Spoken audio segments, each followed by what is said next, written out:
종합토론을 시작하도록 하겠습니다. 저는 지금 한국농촌경제연구원에서 농업농촌정책연구본부장을 맡고 있습니다. 송미령이라고 합니다. 다시 한번 인사 올리겠습니다.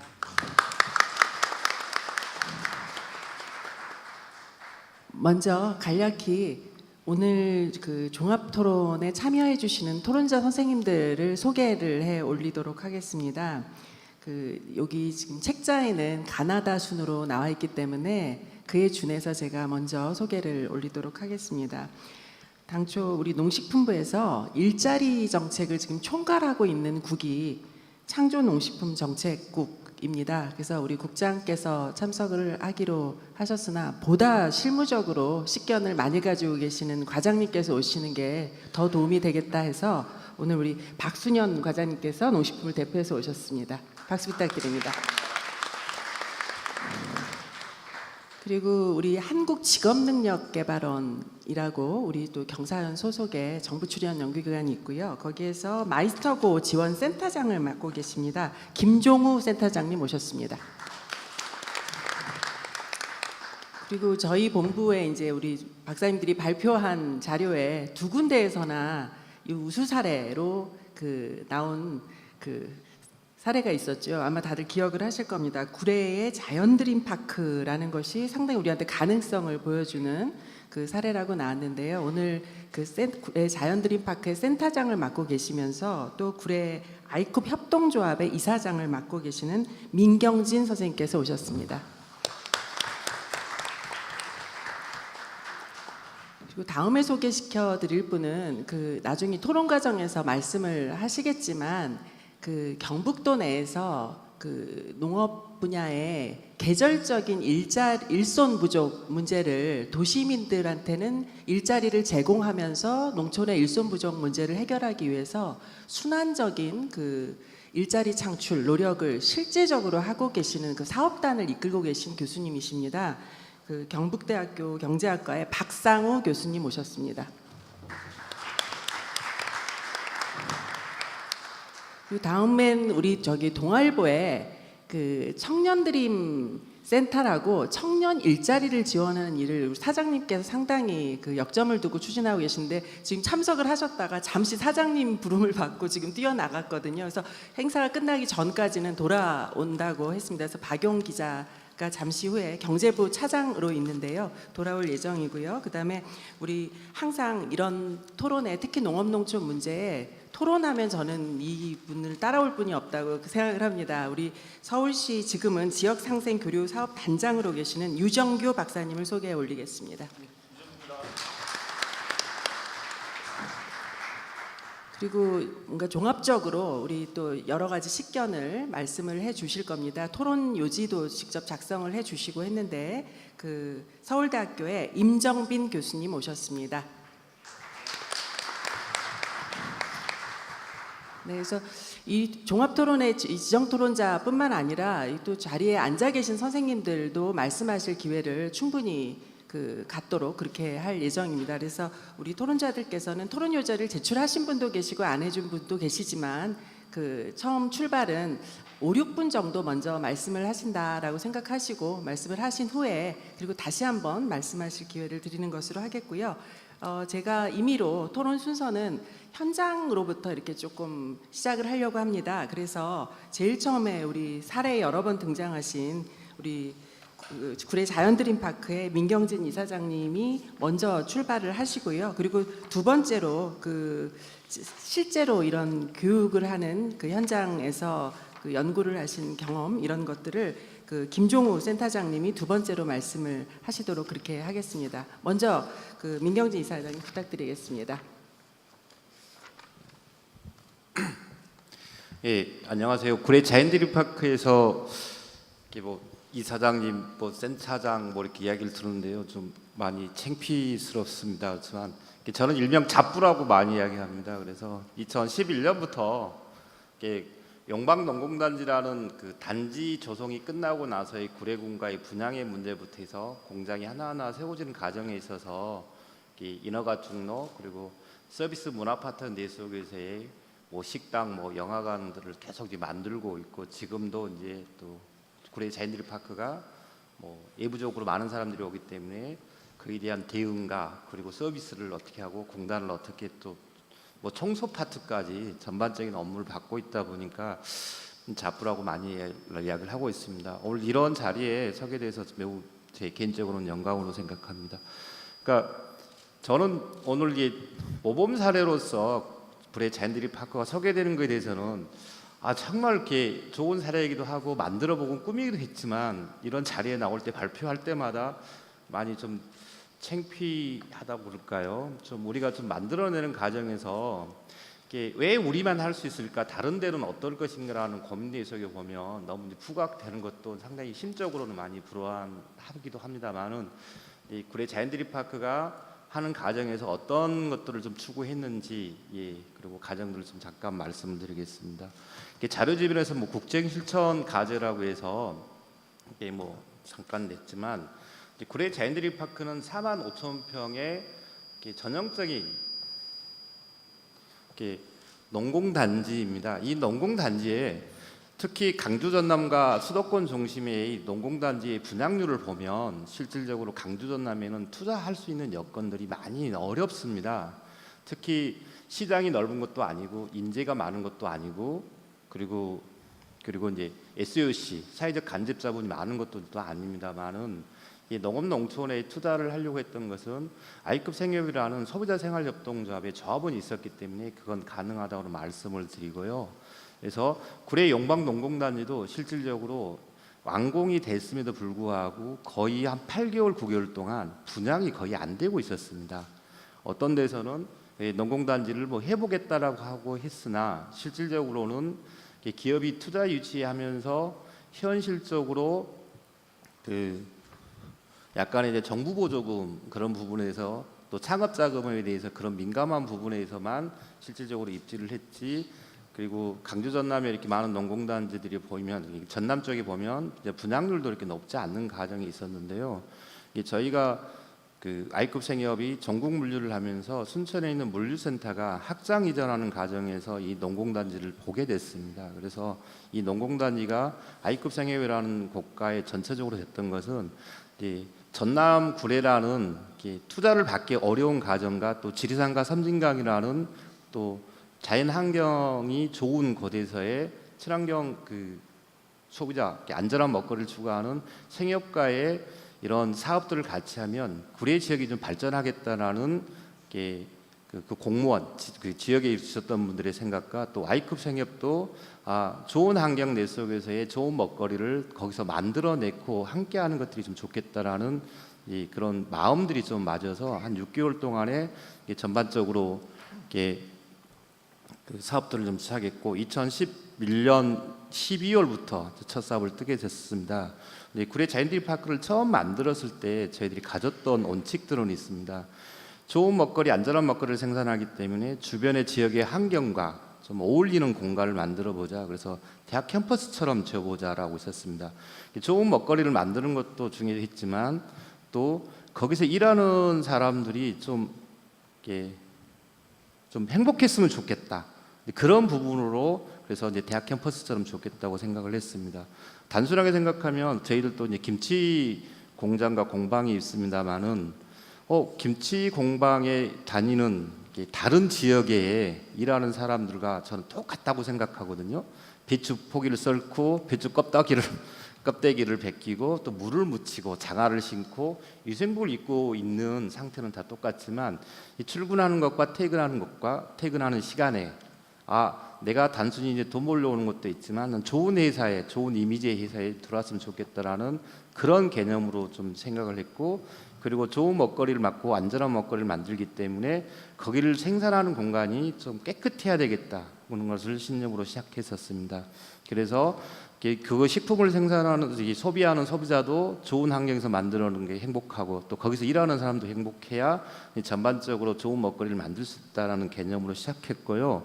저희는 이제 처음부터 실질적으로 구례 자연드림 파크를 좀 만들고 했을 때 한 구례라는 2만 7천밖에 안 된 자국에서 이게 앞으로의 농업 농촌에서 지속 가능하게 발전하고 지방 소멸이라는 문제 속에서 좀 없어지지 않았으면 좋겠다. 그래서 최소한 그 인구 내 속에서의 일할 수 있는 사람들이 새로운 일자리가 한 1,000명 정도는 돼야 그 구례군이 유지되지 않겠나는 기본적인 목표를 좀 가졌었습니다. 그리고 그런 상태 속에서 아까 일하는 사람도 좀 행복해야 된다는 여기서 정부 최저 시급보다는 법정 기준보다는 좀 더 높여내는 방식으로 좀 해보자. 그래서 들어오는 환경적 측면에서의 행복함, 그리고 또 일반적으로 받는 급여 내 속에서의 많은 급여는 못 주지만 그래서 좀 더 높은 급여를 주려고 하는 노력들이 지금까지 좀 마저 왔고요. 그리고 그런 부분들을 좀 지속적으로 이제 만들어내기 위해서 노력하고 있습니다. 그래서 지금은 당중에 공방에 아까 이제 설명해줬지만 511명이 좀 일을 하고 있고요. 그래서 다양한 서비스 문화 분야를 좀 투자를 하고 있습니다. 그래서 지금 2017년부터는 이제 구례 자이언트리파크 2단지를 만들고 있습니다. 그래서 거기도 250명 정도, 그 서비스 파트에서 200명 정도에서 한 1,000여 명 정도를 하고 있습니다. 그래서 저희가 또 A급 생협이라는 소비자 생활 요소이기 때문에 지역사회에 어떻게 관여할 것인가, 기여할 것인가 이런 문제들 속에서 청소년 문화센터 등 좀 다양하게 좀 만들어 보려고 하고 있습니다. 그리고 단순한 급여를 정부 최저 시급보다는 높여내는 방식도 있지만 직원들의 단순한 직원의 복지의 문제를 봐서 지역 복지를 어떻게 함께 할 것인가 많이 노력하고 있습니다. 그래서 지역에 사라졌던 산부인과를 지원을 하고 또 청소년 문화센터를 지원하고 그리고 교육의 문제를 일정한 해결해서 같은 인근의 학교와 MOU를 체결해서 매년 방과 후 교실이라든가 악기를 지원한다든지 그 악기 드럼이죠, 뭐 밴드 하는 데 속에서의 그런 강사들도 저희가 교육에서 할 수 있는 예산의 범위가 넘어가는 선에서 저희가 지원해주고 하는 과정에 있어서 실질적으로 이제 그런 것들을 좀 만들어내고 있습니다. 자료에 보시면 2020년까지는 뭐 1,000명이나 할 것 같은데요. 좀 투자만 좀 경기 흐름만 좋으면 훨씬 더 전에 좀 달성을 할 것 같고요. 그래서 다양한 어린이집이라든지 그런 부분들을 좀 확대하려고 하고 있습니다. 처음에는 농업농촌의 구례 지역 내 속에서의 이런 식품산업단지를 만들면 얼마나 많은 사람들이 일할 수 있을까? 안 그러면 당신네들은 강주나 순천이나 남원이라든가 인근 지역에서 출퇴근 버스를 이용해서 모든 사람들이 인력을 구할 것이라는 처음에 우려들도 많이 있었습니다. 그러나 좋은 환경과 내용과 지역의 복지의 문제와 직원들의 좋은 환경을 만들고 하는 지속적인 노력 때문에 도시로 이렇게 나갔던 많은 젊은 친구들이 다시 이렇게 돌아오고 있는 형태입니다. 그래서 특히 고등학교를 졸업하고 대학을 예부로 갔던 지역에 있는 학생들이 그에 맞는 공고를 보고 다시 이렇게 시험도 보기도 하고 있습니다. 그래서 지금은 뭐 6월달이 돼서 공장이 안 됐지만 지금은 528명 정도가 좀 근무를 하고 있습니다. 그래서 앞으로 구례 자이언트리파크가 지역 내 속에서의 더 나은 일자리를 제공하고 그것들을 좀 지금 현재 정부에서 추구하는 뭐 최저시급을 최초로 높여내는 부분에서의 더 많은 노력과 또한 지속적인 투자를 통해서 이런 것들이 빨리 실현될 수 있도록 좀 준비를 하고 있습니다. 그래서 단순한 식품을 만들어내는 공간들이 아니라 실질적으로 거기 같이 일하는 직원 그리고 국민들이 함께 어울릴 수 있는 공간들을 만들어서 아까 삶의 질에서 일자리 창출, 삶의 질, 농업 농촌의 삶의 질에 있어서의 좀 새로운 패러다임을 좀 만들어 보려고 하고 있습니다. 그래서 뭐 매년 락 페스티벌을 구례 내 쪽에서 한다든지 또 다양한 문화 공간의 활동에 있어서도 투자를 하고 있습니다. 그래서 그 내 지역 내 속에서의 조그만 농업 농촌이지만 일자리와 문화와 그리고 직원들이 좀 더 나은 삶의 질을 높여내기 위해서 지속적으로 노력하고 투자할 예정입니다. 이것으로 간단하게 마치겠습니다. 고맙습니다. 예, 감사합니다. 우리 통상 이런 일을 하시다 보면은 정부에 이제 요청하는 거를 늘 말씀하시기 마련인데 그런 말씀 하나도 없으시고 어떻게 앞으로 발전을 해 나가겠다라는 이런 자신감을 보여주시고 오히려 정부 정책의 어떤 모델을 앞서서 제시해 주신 것이 아닌가라는 생각입니다. 그래서 그럼에도 불구하고 혹시 정부의 이제 일자리 정책에 좀 이런 조언을 하실 게 있으면 나중에 한 번 더 부탁을 올리도록 하겠습니다. 예, 우리 두 번째로는 김종우 박사님께 부탁 올리겠습니다. 네, 먼저 저는 이제 마상진 박사님 그 주제를 중심으로 이제 말씀드리겠습니다. 그래서 일단은 뭐 이제 정책 대안이나 이런 것들이 되게 합리적으로 이제 잘 제시되어 있는 것 같아요. 그리고 지금 저는 사실은 농업이라는 분야가 앞으로의 미래에서 굉장히 가능성이 있다라고 보여지고요. 또 한편에서는 제 4차 산업 그 혁명이라고 하죠. 그런 시대에서는 오히려 이쪽에 더 이제 그 전망이 좀 밝다라고 얘기를 생각하고 있습니다. 그래서 그 주변에서 이제 그 자제분들의 저기 진로에 대해서 고민하고 그래서 저한테 이제 그 상담을 요청하시는 분들이 있을 때 그래서 이제 농대를 보내라고 합니다. 저는 그 앞으로의 먹거리는 이쪽 분야밖에 없다라고 저는 얘기를 해요.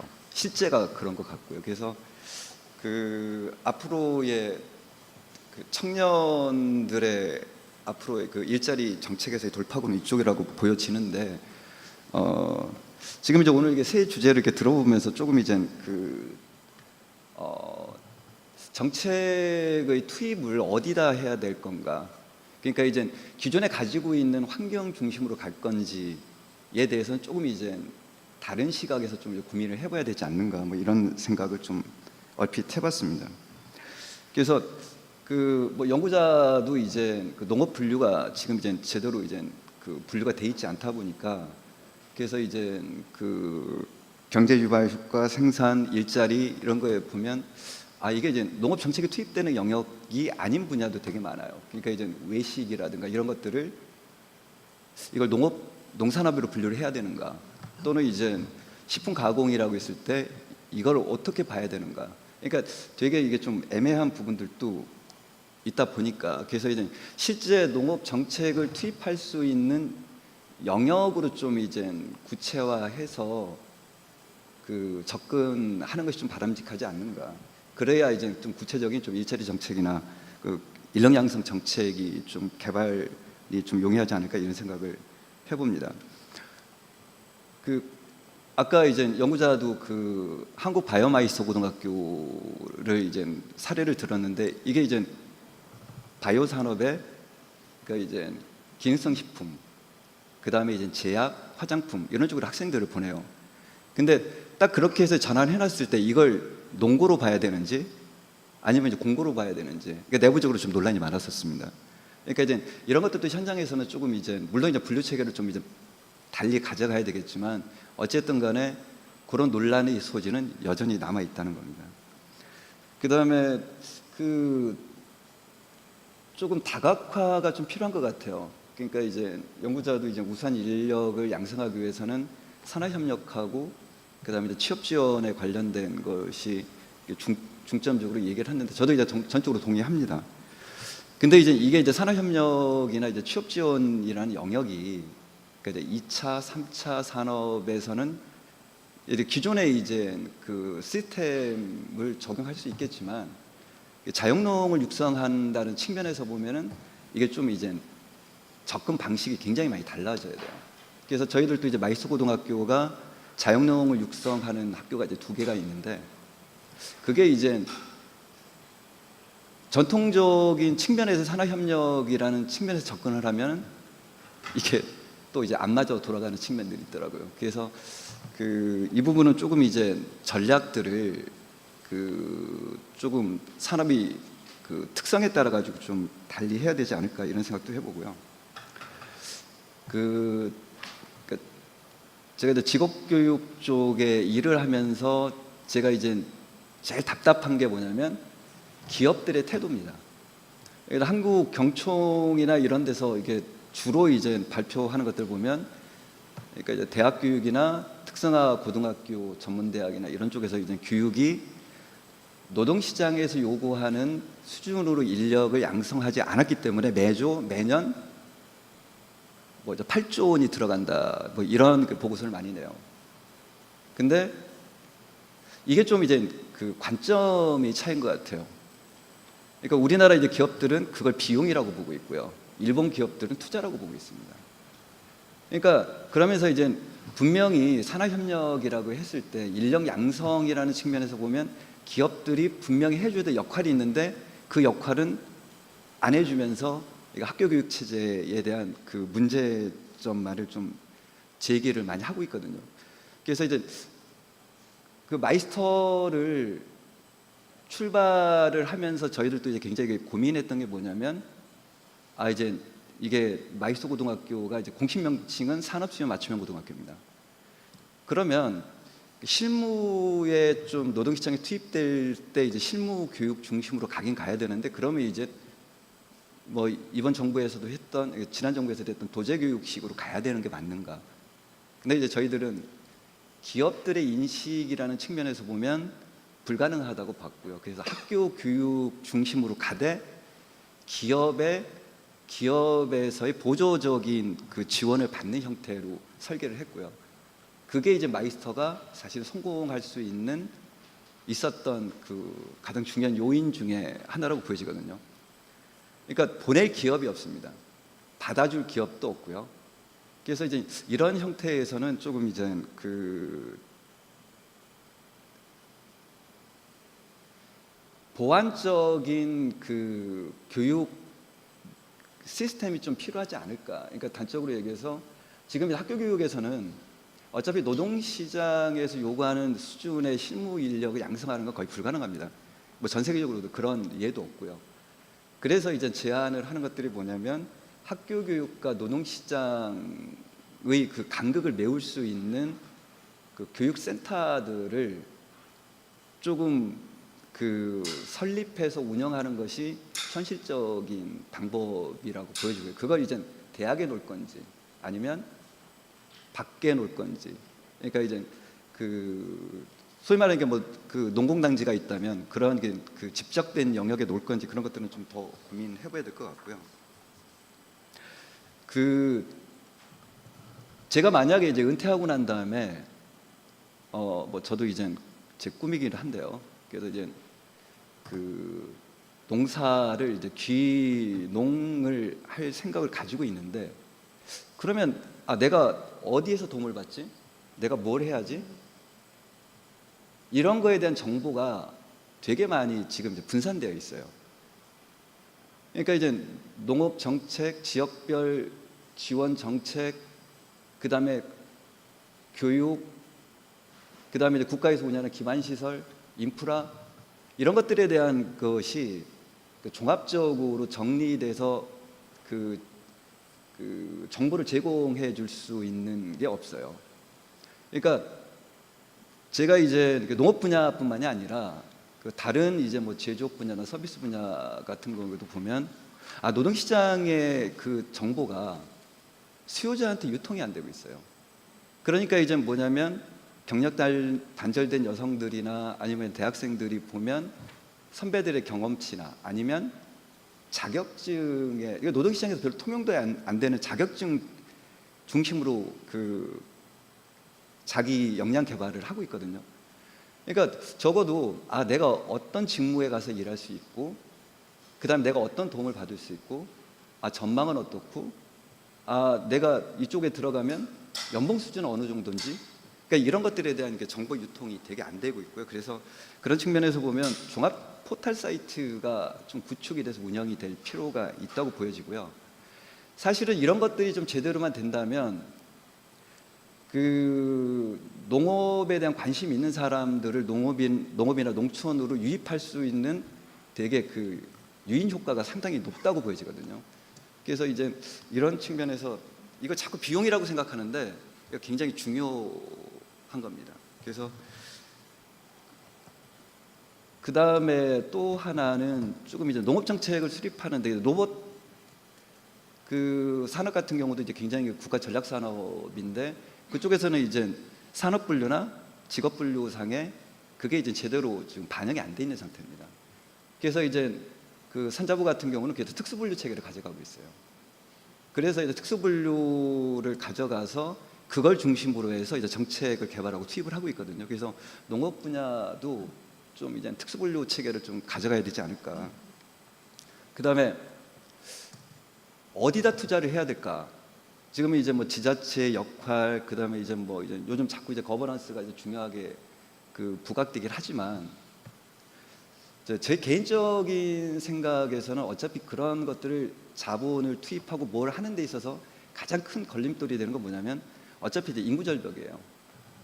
앞으로 이제 뭐 향후 뭐 10몇 년 후면 1,600개의 마을이 사라진다고 그래요. 그러면 조금 이제 다른 측면에서 좀 접근하면 안 될까라는 생각을 좀 많이 해봤었어요. 그러니까 그 귀농 귀촌을 포괄한 그 혁신단지들을 조금 구축을 해서 직접적으로 이제 투입을 하고 정책 투입, 비용 투입. 그러니까 이제 이것이 마을 단위로 그 접근하다 보면 분명히 이제 이해상충의 문제도 그 발생하게 되고 그래서 이제 투입한 만큼의 효과가 제대로 이게 나오지도 않습니다. 아까도 이제 앞에서 이제 기획자들도 필요하다라고 얘기했는데 그런 사람들도 많이 이제 모자라고요. 그런 측면에서 보면 그 1차 산업부터 이제 6차 산업까지 포괄한 그런 그 산업단지들을 조성을 해서 거기에 이제 소위 말하는 아까 그 삶의 질과 관련된 부분들도 그 포괄해서 접근을 하는 것이 좀 이제 합리적인 방법이 아닌가. 그래서 이게 기존에 있는 그 마을의 그 고령화의 된 이제 그런 지역 중심의 투자를 하기에는 굉장히 많이 한계가 있다 보니까 최소한의 그 사회적인 기반 시설까지 구축할 수 있는 규모화를 상정을 해서 그래서 이제 1차 산업부터 6차 산업까지 포괄해서 그 단지 내에서 운영을 할 수 있는 그리고 이제 여기에서는 가장 중요한 게 사실은 이제 그 정주 여건인 것 같아요. 그래서 정주 여건까지 포괄된 이런 그 혁신단지들을 좀 구축을 하면 앞에서 이제 논의됐던 여러 가지 이제 문제점들을 좀 이제 효율적으로 좀 해결할 수 있는 방안이 아닌가 뭐 이런 생각을 해봤습니다. 예, 이상입니다. 예, 감사합니다.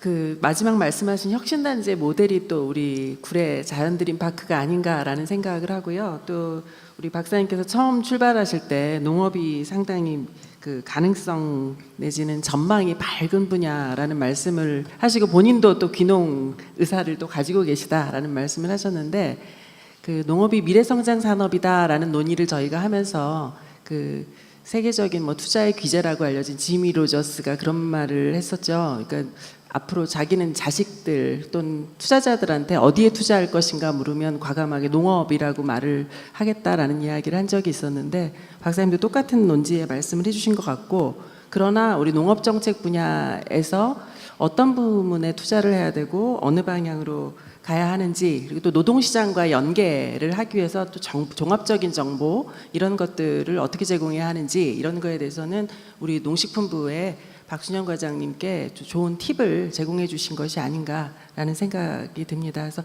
또 추후로 또 생각나시는 것이 있으면 또 말씀을 듣기로 하겠습니다.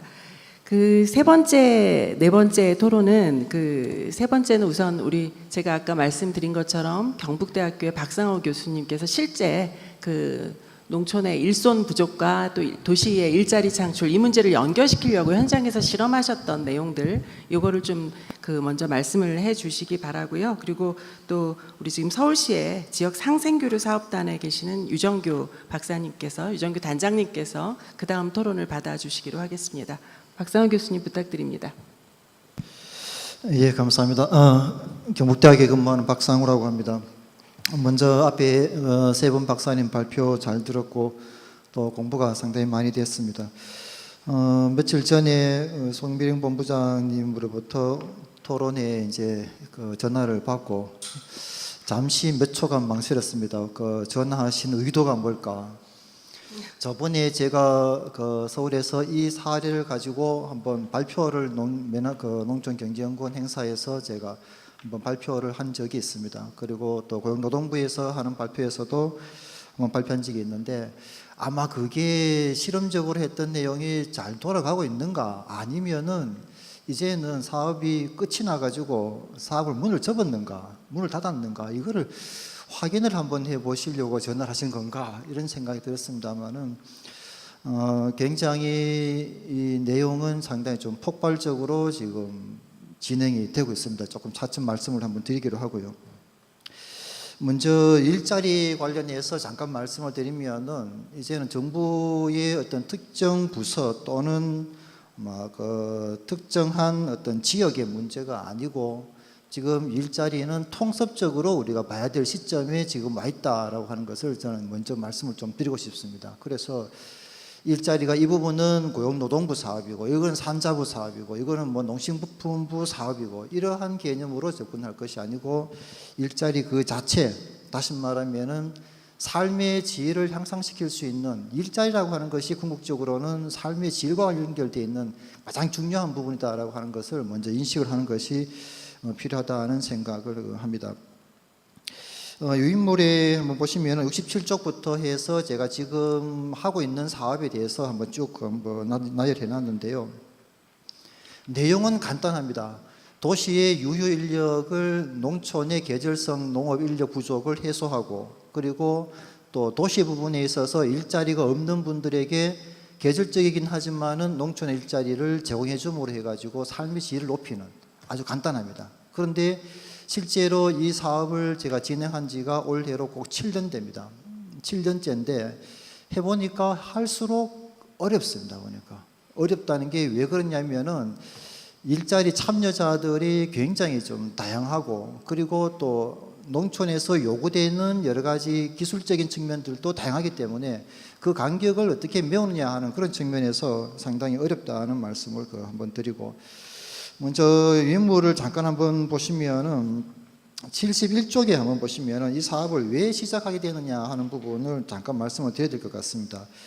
사업의 비전이다라고 말씀을 올렸는데요. 도시와 농촌이 순환하는 사회를 한번 만들어 보자. 그래서 산업화 과정에서 피폐되어 가는 농촌의 어떤 여러 가지 모양들을 이제는 도시 부분과 농촌에 연계되는 선상에서 우리가 농촌의 또는 농산업의 재부활을 한번 생각해 보자라고 하는 그런 측면을 생각을 했고, 두 번째는 지역 공동체를 한번 부활시켜 보자. 그러니까 이 공동체의 관점은 사회적 자본과 연결될 수 있는 내용들인데, 이 부분은 결국 농촌형 사회적 기업 또는 말기업 협동조합 이런 내용들하고 다 연결되는 부분들이다, 이렇게 생각이 됩니다.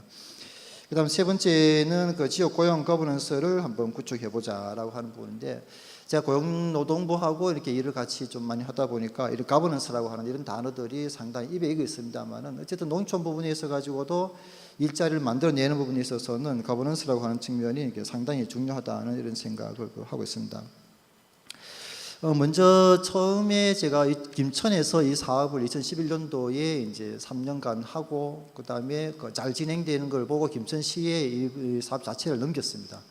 넘기고 이제 다른 걸 하려고 하던 차에 경상북도에서 이제 전화 와가지고 좀 더 광역적으로 한번 넓혀서 해보자라고 하는 제안을 받고, 그래서 경산, 영천, 청도, 혹시 아마 여기 계신 분들은 그 지역명을 다 아시리라 이렇게 생각을 합니다만은, 제가 경산, 영천, 청도를 이렇게 묶었던 이유는 이 세 개 지역이 소위 말하는 경종 형태가 다 다릅니다, 보면은. 그래서 1월 달부터 시작해가지고 12월까지 일손이 계절성을 극복할 수 있는 그러한 모델로서 제가 한번 생각했던 게 이 세 개 지역을 묶어서 이제 시작을 했습니다. 그 묶어가는 과정에서 한편으로는 농산물이 들어가고 또 한편으로는 인력이 들어가고, 그래서 도시와 농촌에서의 순환되는 고리를 한번 만들어 보자. 농촌에 인력이 부족하니까 도시민들로 채워넣고, 또 농촌에서는 특히 소농 중심으로 해서 판로가 힘들어지니까 그 판로를 로컬 푸드라고 하는 관점을 통해 가지고 우리가 도시로 연결시켜 보자라고 이렇게 해서 두레장터라고 하는 그 로컬 푸드 매장도 저희들이 처음에 제가 같이 만들었습니다. 그래서 일하러 농촌에 일하러 가는 분들이 결국은 내가 일한 농가에서 생산된 그 농산물을 내가 사 먹자. 그러니까 얼굴 있는 농산물을 일본에서 많이 하는 지산지소 이런 이야기를 합니다만은, 우리도 농산물을 안전한 먹거리다라고 하는 이런 것들을 한번 해보자라고 해서 제가 이제 두레장터를 만들었는데, 이 두레장터도 지금 약 한 150여 농가가 참여하고 있고 매출도 계속해서 지금 좀 올라가고 있는 중입니다. 작년에 뭐 크진 않습니다만은 일단 한 10억 정도의 이제 매출을 가지고 있고 지속적으로 성장을 하고 있는 그런 단계입니다. 그리고 이 사업을 제가 김천에서 처음 했을 때 이제 지자체에서 상당히 많이 벤치마킹을 하러 왔었습니다. 그중 대표적인 게 거함산 농업인력중개센터 뭐 이렇게 해가지고 거창, 함양 그리고 산청 이렇게 이제 묶었던 것도 이쪽에 와서 이렇게 벤치마킹 해갔다라고 생각이 들고, 저번에 이 사업은 또 횡성에서 이동필 장관 전 장관님하고 회의할 때도 제가 보고를 한번 드린 적도 있습니다만은 어쨌든 이 부분에 대한 성과가 상당히 조금 있다라는 그런 말씀을 먼저 드리겠습니다. 그래서 저는 이 사업을 하면서 1차적으로는 인력을 이게 투입되고, 그 다음에 2차적으로는 농산물이 다시금 도시로 들어오는 이 구조, 그리고 도시 인력을 농촌으로 이렇게 끌고 가는데, 지금은 주로 이제 도시 부분에 있어서의 근로 취약계층들, 그러니까 50 중반부터 시작해서 약 60 중반까지, 그래서 근력은 있지만은 도시 부분에서는 전혀 일거리를 찾지 못하는 분들, 이런 분들을 중심으로 사업을 하고 있었는데, 지금 단계는 어디까지 가 있느냐 하면은 청년들을 또 농촌으로 한번 데려가 보자라고 하는, 이걸 구체적으로 지금 하고 있습니다. 그래서 경상북도는 뭐 아시다시피 기본적으로 농도지 않습니까? 그리고 대구 같은 경우는 대학교가 많기로 전국에 또 손꼽힙니다. 그래서 대학에서 배출된 이 인력들이 제조업에서 또는 다른 분야에서 다 흡수가 도저히 못 되고 있는 상황인데, 이 부분들을 이제 농촌으로 한번 연결을 한번 해보자. 근데 단순 연결한다라고 했을 때 농업 자체를 우리가 이제 관행 농업에서는 이 부분을 흡수하기 상당히 힘든다는 이야기입니다. 그래서 이 관행 농업이 아니고 뭐 4차 산업혁명까지도 이야기를 합니다만은 기본적으로는 스마트 농업으로 연결되는 부분들. 그래서 경상북도에서 현재 하고 있는 의농 사업들, 뭐 종자 사업 이런 식으로 바이오 생명과 연결되는 그런 통합적인 측면에서 청년들을 데려가 보자라고 하는 사업을 현재 진행을 하고 있고요. 이게 어느 정도는 가능한 게 대구에서 제가 청년센터가 서울에서 만들어지고 그다음 대구에서 청년센터가 만들어졌는데, 그 청년센터에 현재 제가 센터장을 하고 있습니다. 그래서 여러 가지 사업들을 센터에서 구상을 하는 과정 속에 농업 부분에 대한 이해, 그리고 농촌으로 들어갈 수 있는 이런 물꼬를 한번 만들어 보자라고 해서 진행을 하고 있습니다. 그런데 그렇게 청년들을 데려가려고 했을 경우에 이제 가장 문제되는 게, 앞에서도 잠깐 우리 센터장 말씀하셨습니다만은 청년들의 정주 환경을 우리가 어떻게 만들어 줄 거냐 하는 부분, 그 부분에 대해 가지고는 뭐 계속해서 현재 고민을 하고 있는 중이고, 또 그리고 도시 사람들을 농촌으로 데려갔을 때 작업 환경에 대해 가지고도 제조업 같은 경우는 여러 가지 사업들이 굉장히 많습니다. 보면은 예를 들면 한 명 취업을 하게 되면은 취업 장려금도 있게 되고 또 기업 환경 개선 자금도 있게 되고 한데, 농촌 부분은 그런 부분들이 정말 취약해 보면은. 예를 들면은 대단위로 양파 작업을 한다, 마늘 작업을 한다, 뭐 이런 식의 나갔을 때에 그 지역의 화장실 문제라든지, 아니면은 기본적으로 작업을 하고 난 다음에 샤워하는 문제라든지, 아니면은 또 먹거리, 점심 먹거리 문제라든지, 이런 부분들 같은 경우는 해결책이 사실상 거의 없는 형편입니다. 보면. 그래서 우리가 단순히 농촌 쪽에서 일자리를 만든다라고 했을 때에 아까 발표에서 나왔었던 특산을 활용한다라든지, 아니면 여러 가지 서비스 한다라든지 하는 것도 물론 그 부분도 가야 되지만은 1차 산업 부분에 있어서의 어떤 부분들, 그 부분에 있어서의 그 작업 환경 부분들, 이 부분도 저희들이 충분히 조금 고려할 필요가 있다는 생각을 하고, 그다음 이 사업을 하면서 제가 제일 곤욕을 치르는 것 중에 하나가 뭐냐면은 작업에 대한 하나의 기술적인 측면입니다.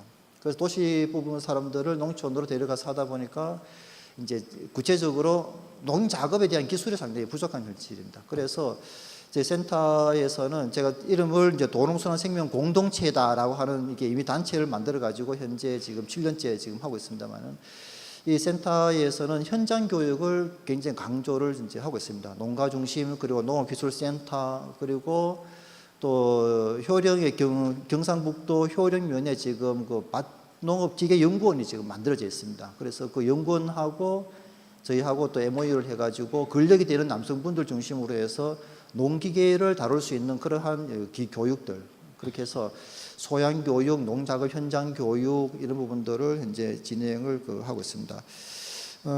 이 부분은 현재 대구에 저희들 센터에 등록되어 있는 사람의 숫자는 약 한 2,000명이 지금 넘어갑니다. 2,000명 넘어가고 등록된 농가 수도 약 한 700여 농가가 현재 되고 있고, 어차피 저희들 이제 예산을 받아가지고 하는 사업이다 보니까 무작정 계속해서 늘릴 수도 없는 그런 상황입니다. 늘릴 수도 없는 상황입니다만은 어쨌든 계속해서 지금 수요가 있고 또 도시 부분에 있어서 일하러 가려고 하는 분들이 상당히 많다는 말씀을 한번 드리겠습니다. 근데 저는 이 사업을 하면서 무엇보다도 굉장히 보람을 느끼는 부분은 도시에서 무료하게 시간을 보내던 그분들이 농촌으로 일을 하러 가면서 굉장히 활기가 있어졌다는 겁니다. 뭐가 제일 좋습니까? 이렇게 물으니까 내가 뭔가 움직이고 일을 하고 그다음에 내 손으로 약간의 수입이지만은 받아들이는 그런 부분들이 있어가지고 내가 살아있다라고 하는 것을 느낀다는 그런 말씀을 해요. 보면 또 개중에는 내가 먹고 사는 문제는 전혀 상관이 없다. 근데 뭐든 간에 일거리를 좀 달라 이렇게 해서 오시는 분들도 다수가 있습니다. 그런 관점에서 봤을 때 우리가 일시적이고 임시적이다라고 이렇게 치부할 내용이 아니고 도시민들에게 정말 농촌 부분에서 일자리를 만들어주는 그런 측면에서 상당히 좀 좋은 일거리가 아닌가 하는 그런 생각을 합니다. 물론 보완해야 될 부분들도 상당히 많이 있습니다.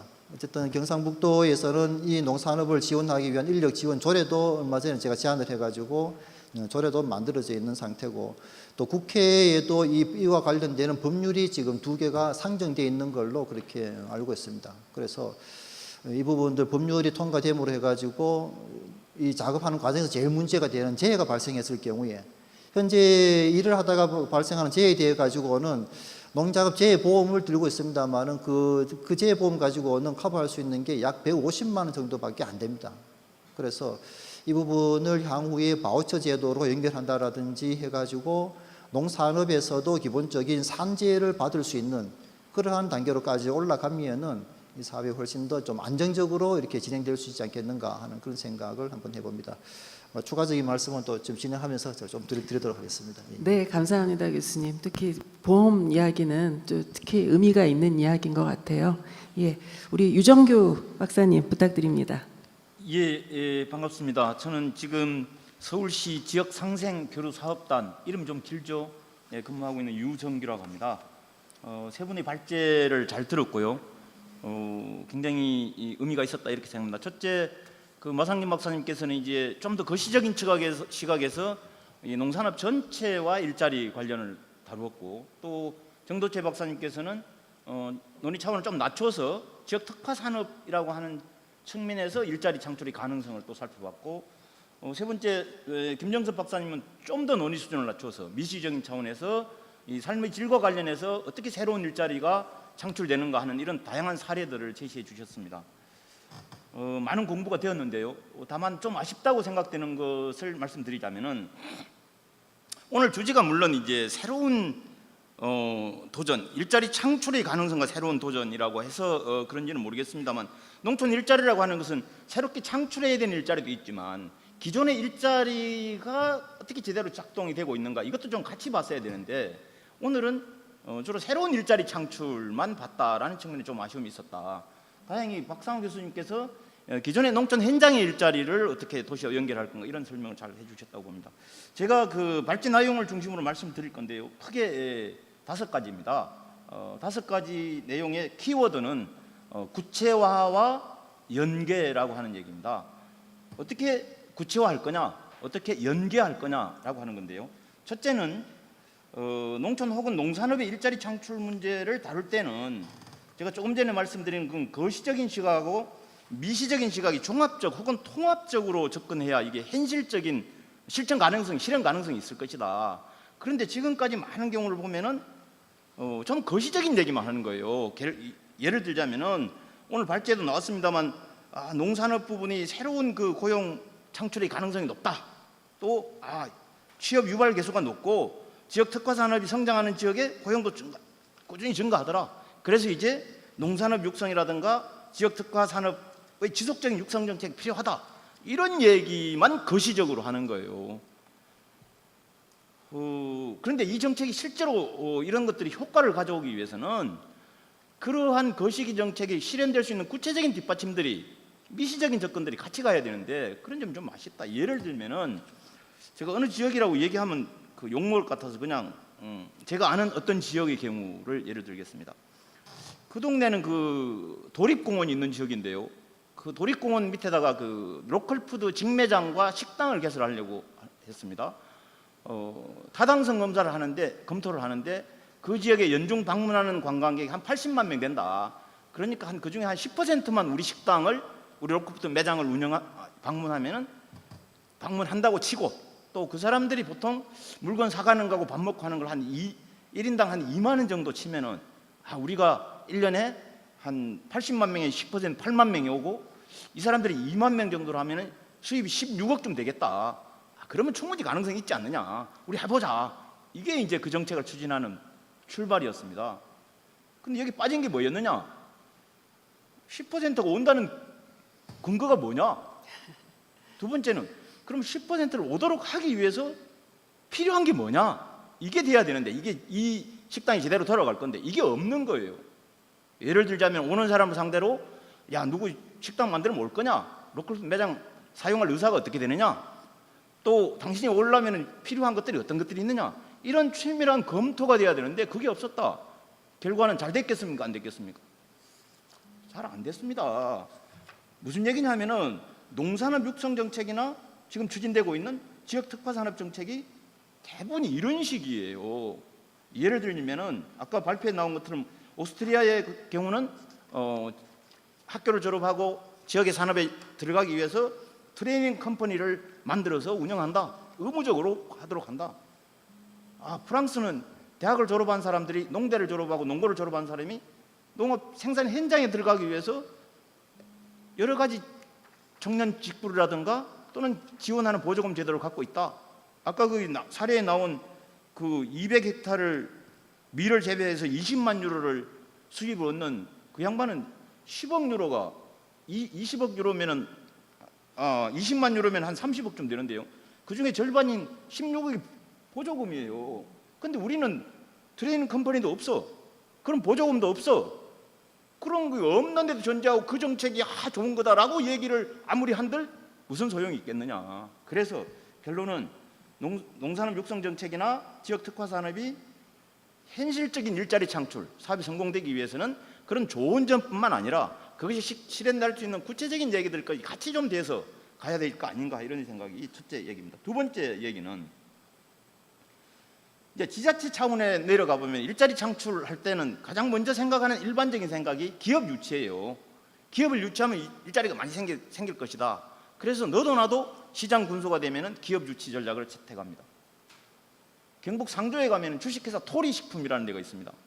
제가 3년 전에 그 회사를 조사를 갔는데 근무자가 21명이었어요. 근데 1명만 공장장만 외부의 사람이고 나머지 20명은 그 인근 마을의 사람들이었습니다. 대부분이 부녀자였어요.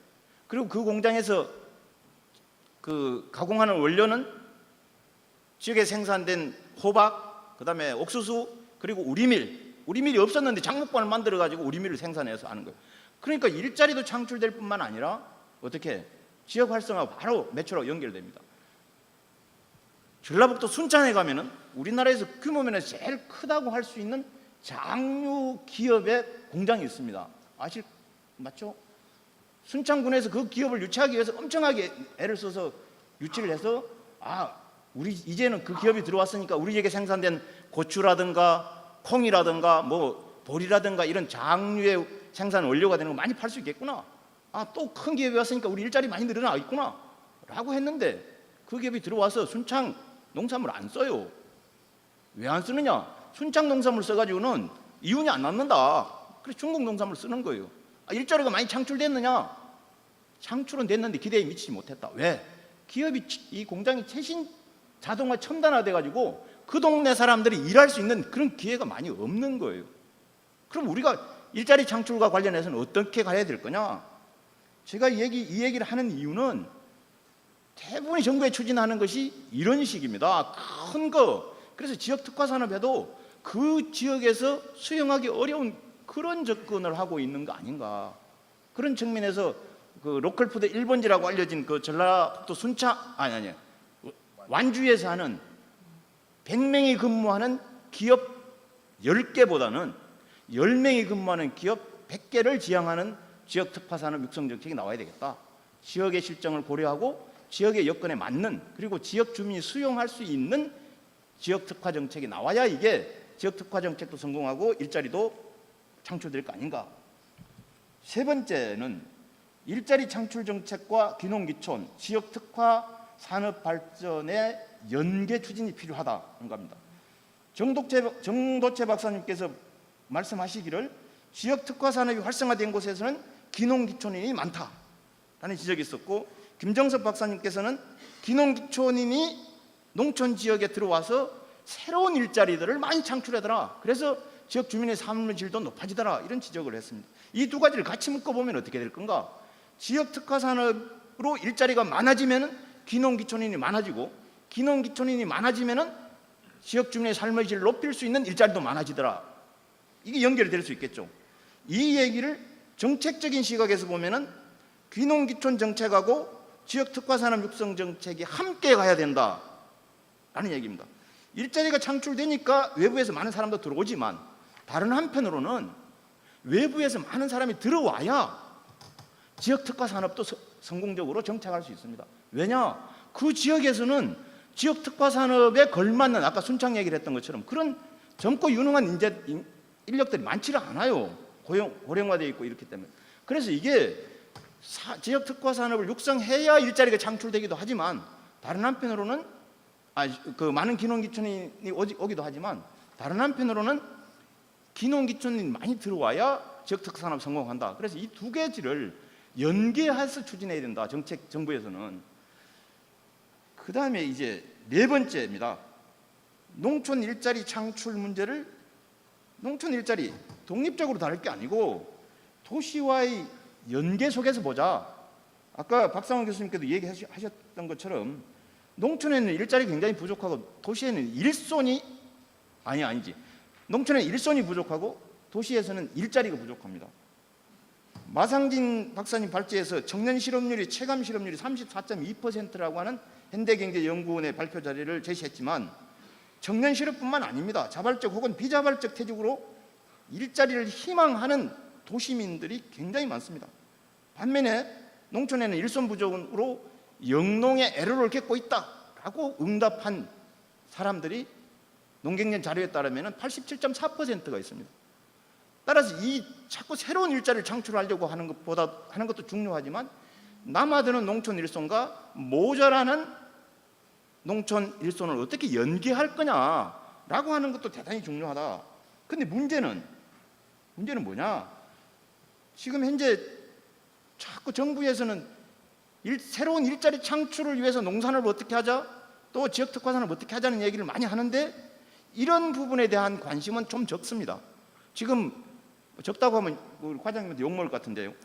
지금 어쨌든 농식품부에서는 6개권역에 16개 시군의 농산업 인력 지원 센터를 운영하고 있습니다. 올해 더 8개로 늘리고 시군도 21개로 늘린다는 계획인 걸로 알고 있습니다만, 농협중앙회에서는 전국에 160여 개의 농촌 인력 중개 센터를 운영하고 있습니다.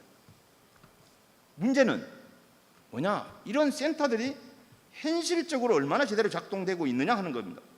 제가 일하고 있는 그 서울시 지역상생교류사업단에서 올해 시범사업으로 박상호 교수님 하고 있는 그런 일들을 시작을 했습니다. 우리 저 뒤에 지금 서울시청에서 이 일을 총괄하고 있는 우리 백경진 선생님 오셨는데요. 한번 일어서 보실래요? 백경진 선생님. 일어서 보소. 예. 박수 한번 보내주십시오. 추진하고 있는데요. 이 일을 제가 하면서 지역에서 활동하고 있는 그런 센터들하고 연계해서 사업을 추진하려고 센터를 많이 찾아봤습니다. 농식품부에 하는 농산업 인력 지원센터 홈페이지에 가보면은 원하는 사람, 일손을 원하는 사람과 일자리를 원하는 사람이 등록을 해서 이렇게 중개하도록 되어 있습니다. 그런 걸 중개하도록 하기 위해서 아까 박 교수님이 말한 거함산 인력지원센터를 포함해서 6개가 작동하고 있는데요. 저희들이 가보니까 잘 되는 것도 물론 있겠지만, 어떤 지역의 경우는 어떤 사람이 대한노인하고 연계해가지고 어느 지역에 공급을 하고 농가로부터 일단 9만 원을 받아서 도시에서 온 사람한테는 7만 원만 줍니다. 그럼 이 지원센터는 이걸 자기 사업으로 연계시켜서 해주는 거예요. 정부 지원금을 여기에다가 수수료를 지원하고 있는 거예요. 필요하다고 보지만 좀 나쁜 시각에서, 비판적인 시각에서 보면은 정부가 그런 사람을 개인 사업을 지원해주는 역할을 하고 있다. 이게 과연 옳은 거냐? 저는 이건 옳지 않다. 그럼 옳은 방향은 뭐냐? 센터가 제대로 역할을 할 수 있도록 뭘 해야 될 거냐 이거죠. 그래서 단순하게 올해 몇십만 명 인력을 공급했습니다가 아니고 그런 인력이 어떻게 공급되었는가를 좀 더 심도 있게 실태를 파악하고 개선 대책을 마련하는 게 필요하다, 이런 생각이 듭니다. 저희 경험으로 보면은 농촌 일손은 굉장히 아까 박 교수님 얘기처럼 쉽지 않습니다. 이게 간단하면 도시에 노는 사람 농촌에 보내면 되지 않냐 하는데 굉장히 여러 가지 체크해야 될 사항이 많습니다. 그래서 그냥 노는 사람을 아무나 보내갖고는 안 되고, 농촌에 앞으로 가 살겠다 또는 그런 희망이 관심이 있는 사람이다, 이런 사람들하고 일을 같이 해야 되겠다. 그래서 결론은 뭐냐? 예를 들면 서울시 기농기촌 지원 사업 교육, 예를 들면 기술센터나 이런 데서 이런 교육을 받은 사람들이 기농기촌 농촌 인력 지원으로 가도록 하고, 그 사람들이 그런 경험을 토대로 해서 나는 농촌에 못 살겠다라고 하는 사람은 기농기촌 안 하는 거고, 이게 해볼 사람 필요가 있다라고 하는 사람은 기농기촌 하도록 해서 이게 성공으로 이어가는 이런 전략적인 이게 사업 간의 연계가 필요하다, 이런 말씀을 드리겠습니다. 물론 이것은 잘해서 우리 김병덕 박사님 연구처럼 서울 시민 한 사람을 농촌에 보내면은 서울시에 얼마만큼 이익이 된다라고 하는 정량적인 연구 토대가 필요한데요. 김 박사님 연구가 지금 날아가서 좀 데이터가 좀 최신 데이터가 필요하다고 봅니다만, 김 박사님 연구에 의하면은 서울 사람, 도시 사람 1인당을 농촌에 보내면은 서울의 사회적 비용이 169만 원이 절약된다라고 하는 연구도 있습니다. 이런 것들이 필요하다. 그래서 기농기촌 지원 정책, 농촌 일자리 정책, 도시 실업 완화 대책이 상호 긴밀히 연계되는 이런 정책이 필요하다. 마지막 5번째입니다. 일자리 창출과 관련한 사례를 볼 때 이게 원인과 결과에 대한 정확한 해석이 필요하다. 마 박사님하고 정 박사님 발제에 공동으로 등장하는 사례가 구례 자연 드림 파크였고, 오늘 민 센터장님이 와 계신데요. 구례군으로서는 자연 드림 파크를 유치해가지고 농공단지와 연계 추진함으로 해서 농공단지 성공 모델, 일자리 창출의 성공 모델, 지역 특화 산업 성공 모델, 외부 인력 유치 성공 사업이라고 선전 또는 홍보, 칭찬하고 있지만, 이것이 과연 구례군에서 추진한 농공단지 사업의 성공 결과인가? 저는 아니다. 이 사업이 성공할 수 있었던 것은 아이쿱이 존재했기 때문이다. 아이쿱이. 그러면 이런 사업을 만들려면 아이쿱을 지원해주는 사업이, 아이쿱을 많이 만드는 사업이 필요하다. 사람들이 금산하면 인삼을 얘기하는데요. 금산 인삼은 생산량이 전국의 5%입니다. 그런데 85%가 금산에서 유통이 돼요. 금산 인삼을 살린 것은 금산 인삼 농가가 아니고 금산을 살린 게 아니고, 금산을 인삼의 메카로 만든 것은 금산의 생산 농민이 아니고 금산의 인삼을 유통하는 사람들의 역할이었습니다. 자연 드림 파크가 새로운 모델로 등장하게 된 것은 구례시의 노력만이 아니고 아이쿱이라고 하는 소비자 단체가 존재했기 때문이다.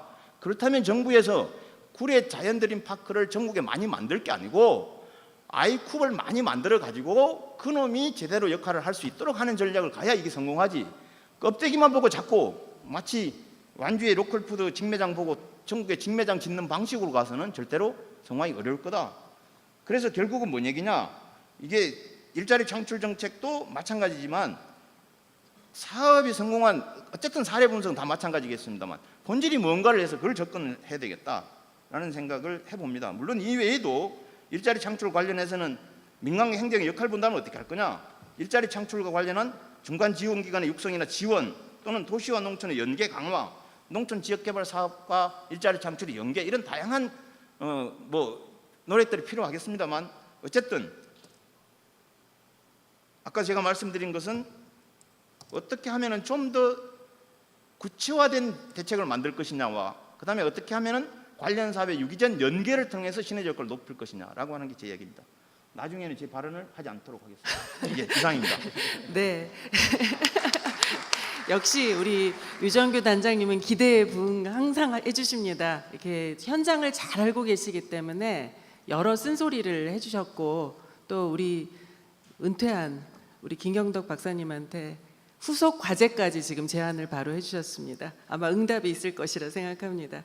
예, 이제 마지막 라운드 토론이 되겠습니다. 먼저 우리 서울대학교 임정빈 교수님께서 전체적으로 랩업을 하시는 가운데 제일 마지막으로 정책적으로 어떻게 좀 이런 제안들을 받아들이실 건지 우리 박순영 과장님께서 종합을 하시는 그런 방식으로 하겠습니다. 교수님 부탁드립니다. 예, 방금 소개받은 서울대 임정빈입니다.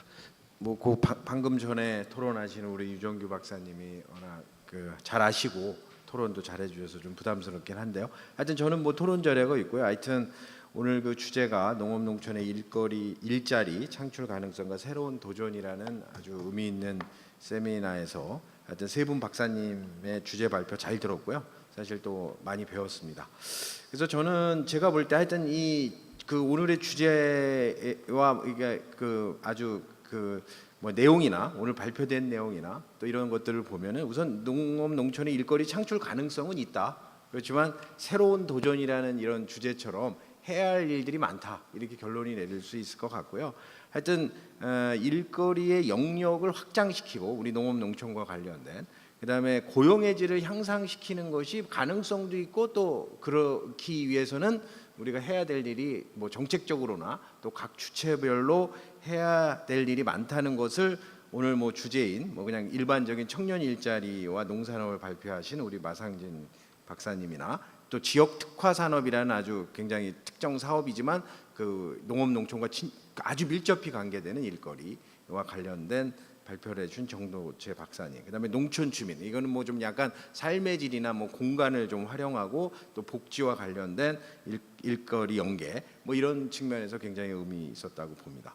그러니까 제가 말씀드린 건 또 일반적으로 하여튼 많은 얘기가 있지만 세계적인 미래학자나 투자 아까 우리 자장을 보시는 우리 송규령 박사님 말씀하셨지만 하여튼 미래학자, 그러니까 구글이 선정한 최고의 미래학자라고 하더라고요. 그래서 이 토마스 프레이라든지 또 이 짐 로저스는 로저스 홀딩스 투자적인데 이 사람이 딴 데 가서 얘기한 게 아니라 사실 우리 서울대학교에 MBA에 왔어요. 그러니까 농생대 와서 우리가 초대해서 말한 게 아니라 우리도 몰랐던 거예요. 근데 MBA 그래서 이게 굉장히 언론을 탔죠. 그래서 오히려 깜짝 놀라게 되고 굉장히 홍보로 재료로 지금 많이 쓰이고 있는데 이런 분들이 그냥 말하는 건 저는 아닌 것 같고 하여튼 우리 농업이 앞으로 미래 성장의 어떤 아주 중요한 산업이고 또 일거리뿐만 아니라 고부가 가치를 창출할 수 있는 것은 맞는 것 같습니다. 근데 물론 그러한 기회라는 것이 꼭 바로 오는 건 아니죠. 그걸 우리가 얼마나 기회를 잘 활용하고 또 그런 준비가 돼 있냐가 중요한 것 같고요.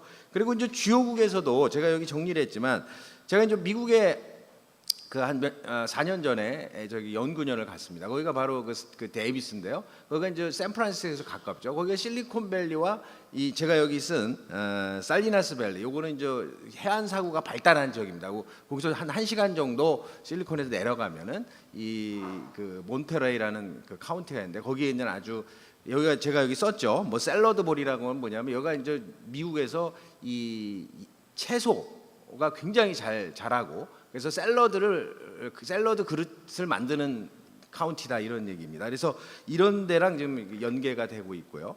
그래서 중국이나 일본도 마찬가지. 우리나라도 그런 모습들을 보이고 있는 거 봐서 물론 최근에 LG CNS였나 옛날 동부한농 이게 우리의 어떤 농민들의 좀 반발도 있고 이런 것으로 인해서 내용이 좀 다를 수 있지만 저는 개인적으로는 이런 좀 약간은 좀 새로운 어떤 기업적 마인드나 이런 것들이 진입이 필요하다고 보는데 물론 그런 논란은 있었습니다. 그렇지만 아직 많은 부분이 이게 컨센서스를 못 이뤄서 우리는 아직은 여러 가지 측면에서 이 새로운 아이디어가 융복합이 잘 안 되는 것 같은데 하여튼 이거 규제 측면에서 우리가 좀 개선이 좀 필요한 게 아닌가.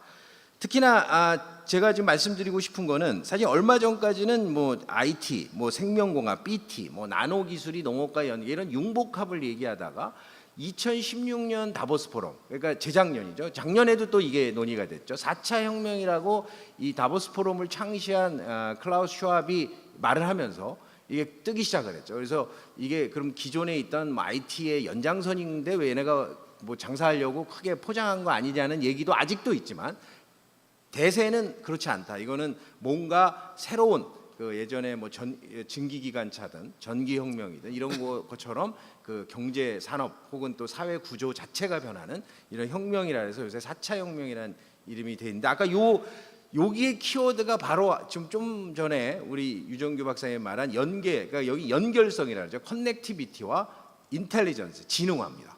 그래서 이 커넥티비티는 IoT, 그러니까 사물 인터넷, 그러니까 사물과 사람, 사람과 이 사물, 뭐 이런 여러 가지. 그래서 이런 거에 의해서 나타난 키워드고요. 그다음에 이제 인공지능으로 나타난 거에서 인텔리전스죠. 그래서 과거의 ICT와 달리 이거는 아주 굉장히 다른 획기적인 변화가 오고, 이름으로 인해서 산업과 산업, 또 공간과 공간, 또 아까 우리 농업으로 좀 좁히면 사업과 사업 간의 연계, 또 통합, 이런 것들이 굉장히 이루어짐으로써 이 경제학 책이 바뀌어야 된다는 거죠. 그래서 수학 체감의 법칙이 아니라 수학 체증의 법칙이 나타날 수 있기 때문에 이거를 잘 활용하는 산업은 굉장히 뜨는 거고, 그렇지 못하면 뭐 양극화도 더 심해지고 소득 부의 분배도 양극화 더 심화될 수 있고요. 또 직업도 마찬가지입니다. 지금 여기 예측이 좀 비관적인 것부터 대부분 경제학자들이 예측을 하는데, 4차 혁명이 이렇게 진전이 돼서 2020년까지 뭐 그것도 뭐 정확한 근거에서 얘기한 것 같지는 않지만 일자리가 710만 개 없어지고 새로 생기는 거는 210만 개다. 물론 과거에도 다 무슨 혁명이 일어나면 일자리가 많이 줄 거라고부터 시작을 해서 거기에 대비해서 또 자동적으로 우리가 상상하지 못한 직업들이 창출됨으로써 일거리가 늘어났죠. 그래서 생각보다는 우리가 그 전기의 개발이나 증기기관차가 개발이 되고 나서도 일거리가 부족하지 않은 시대를 맞이했지만 하여튼 그런 대비가 필요한 것 같습니다. 그래서 하여튼 저도 우리 농식품 쪽도 단순하게 생산과 또 단순 가공에 얽매이는 이런 형태에서 지금 하여튼 이 최근에는 이제 기능성 식품이라든지 또 천연물 의약품이라든지 천연물 화장품 뭐 이런 데와 연계되는, 이걸 농생명 또 그린 바이오라고 그러죠. 그래서 화이트 바이오는 뭐 바이오 화학이고 뭐 레드 바이오는 뭐 의학인 것처럼 우리가 그린 바이오 하면은 바이오 시대에서는 이제 농생명과 관계되는데, 단지 우리가 먹는 것으로만 이게 농업이 생존하기는 어렵고, 이 농업과 물론 당연히 연계가 돼야 되겠죠. 농업을 중심에 두고 거기와 연계되는, 뭐 최근에 제가 방문했던 스위스에서는 과거에는 이제 식품이나 이런 게 떴는데, 그 여기나 이런 데 가서 사람들이 많이 모인 데를 가보니까 내추럴 코스메틱, 그러니까 천연물 화장품이 굉장히 비싸게 팔리고 있더라고요. 그래서 이거 보니까는 뭔가 했더니 알프스에서 나는 그 허브 이런 거 넣었다고 자랑하면서 이거 파는 걸 보고, 우리나라도 이런 쪽이 좀 발달이 돼야 농가에게도 도움이 되고 굉장히 그 고부가치 산업이 되지 않을까. 그러니까 이것도 연결성인 거죠. 연계, 아까 말씀드린 그런 게 될 수 있을 것 같고요. 그리고 아까 그 우리 그 이종우 박사님인가요? 아까 우리가 농업과 하는데 공업, 이게 농업과 연계된, 그러니까 우리는 이제 농업과 관계돼서 연계된 산업의 전후방을 다 보자, 이런 게 오늘 내 주제이기도 하고, 아까 발표도 아주 굉장히 좋은 얘기가 있었는데, 사실은 만약에 우리 그 농업 쪽에서 이런 천연물 의약품이나 화장품 또 기능성 식품 이런 걸 다 한다 그러면 또 뭐 사실은 우리는 하고 싶기도 하고 할 능력이 돼 있을지도 모르지만 그런 거와 관련된 기반이 갖춰져야 되겠죠. 그래서 최소한 저는 통계적으로 뭐 일거리든 일거리 이런 연계, 전후방 연계와 관련된 정확한 통계가 잘 없습니다. 이건 예전에 김병률 부원장님 되실 때 무슨 연구한 거에서 제가 봤는데, 통계가 산업연관분석을 통한 것도 사실은 그게 굉장히 그 어그리게이트 돼 있거든요. 그래서 우리 스스로 뭐 일자리에 초점을 두더라도 하여튼 그 전후방 연계에서의 어떤 일자리와 관련된 통계가 우선 잘 구축이 돼야 합리적인 의사결정도 되고, 또 실제로 일자리라는 것이 아까 마상진 박사님 내용에도 있지만 농고나 농대나 농업 쪽에 가고 싶은데 정보가 없는 쪽이 굉장히 많은 거거든요. 또 양질의 일자리로라는데 뭐 양질이 아닌 일자리만 있으면 그거 가겠습니까? 그건 안 되잖아요. 요거는 이제 뒤에 제가 교육과 관련된 뭐 정책 제안을 하면서 말씀을 드리겠지만, 이러한 어떤 그 커넥션에 있어서 이 정보가 굉장히 중요합니다. 그래서 이런 것들은 기본적으로 정부가 좀 해야 될 일이 아닌가 생각이 되고요.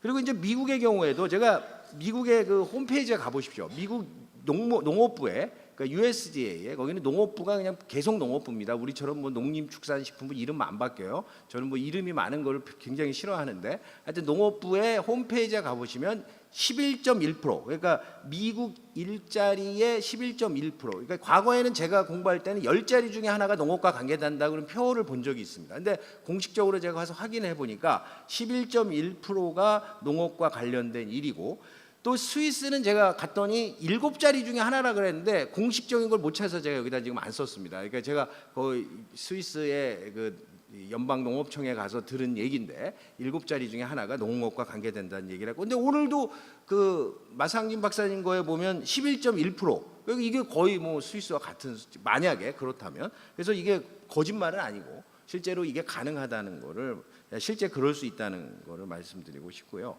그렇지만 이 개방화가 우리 농업은 다른 나라와 달리 뭐 굉장히 경쟁력이 떨어지잖아요. 뭐 기본적으로 경작 규모가 작기 때문에 나타나는 이 개방으로 인한 거. 또 4차 산업혁명은 일거리 측면에서 이런 단순 노동이나 이런 것들은 굉장히 일을 축소시킬 가능성이 있습니다. 뭐 새로운 일거리.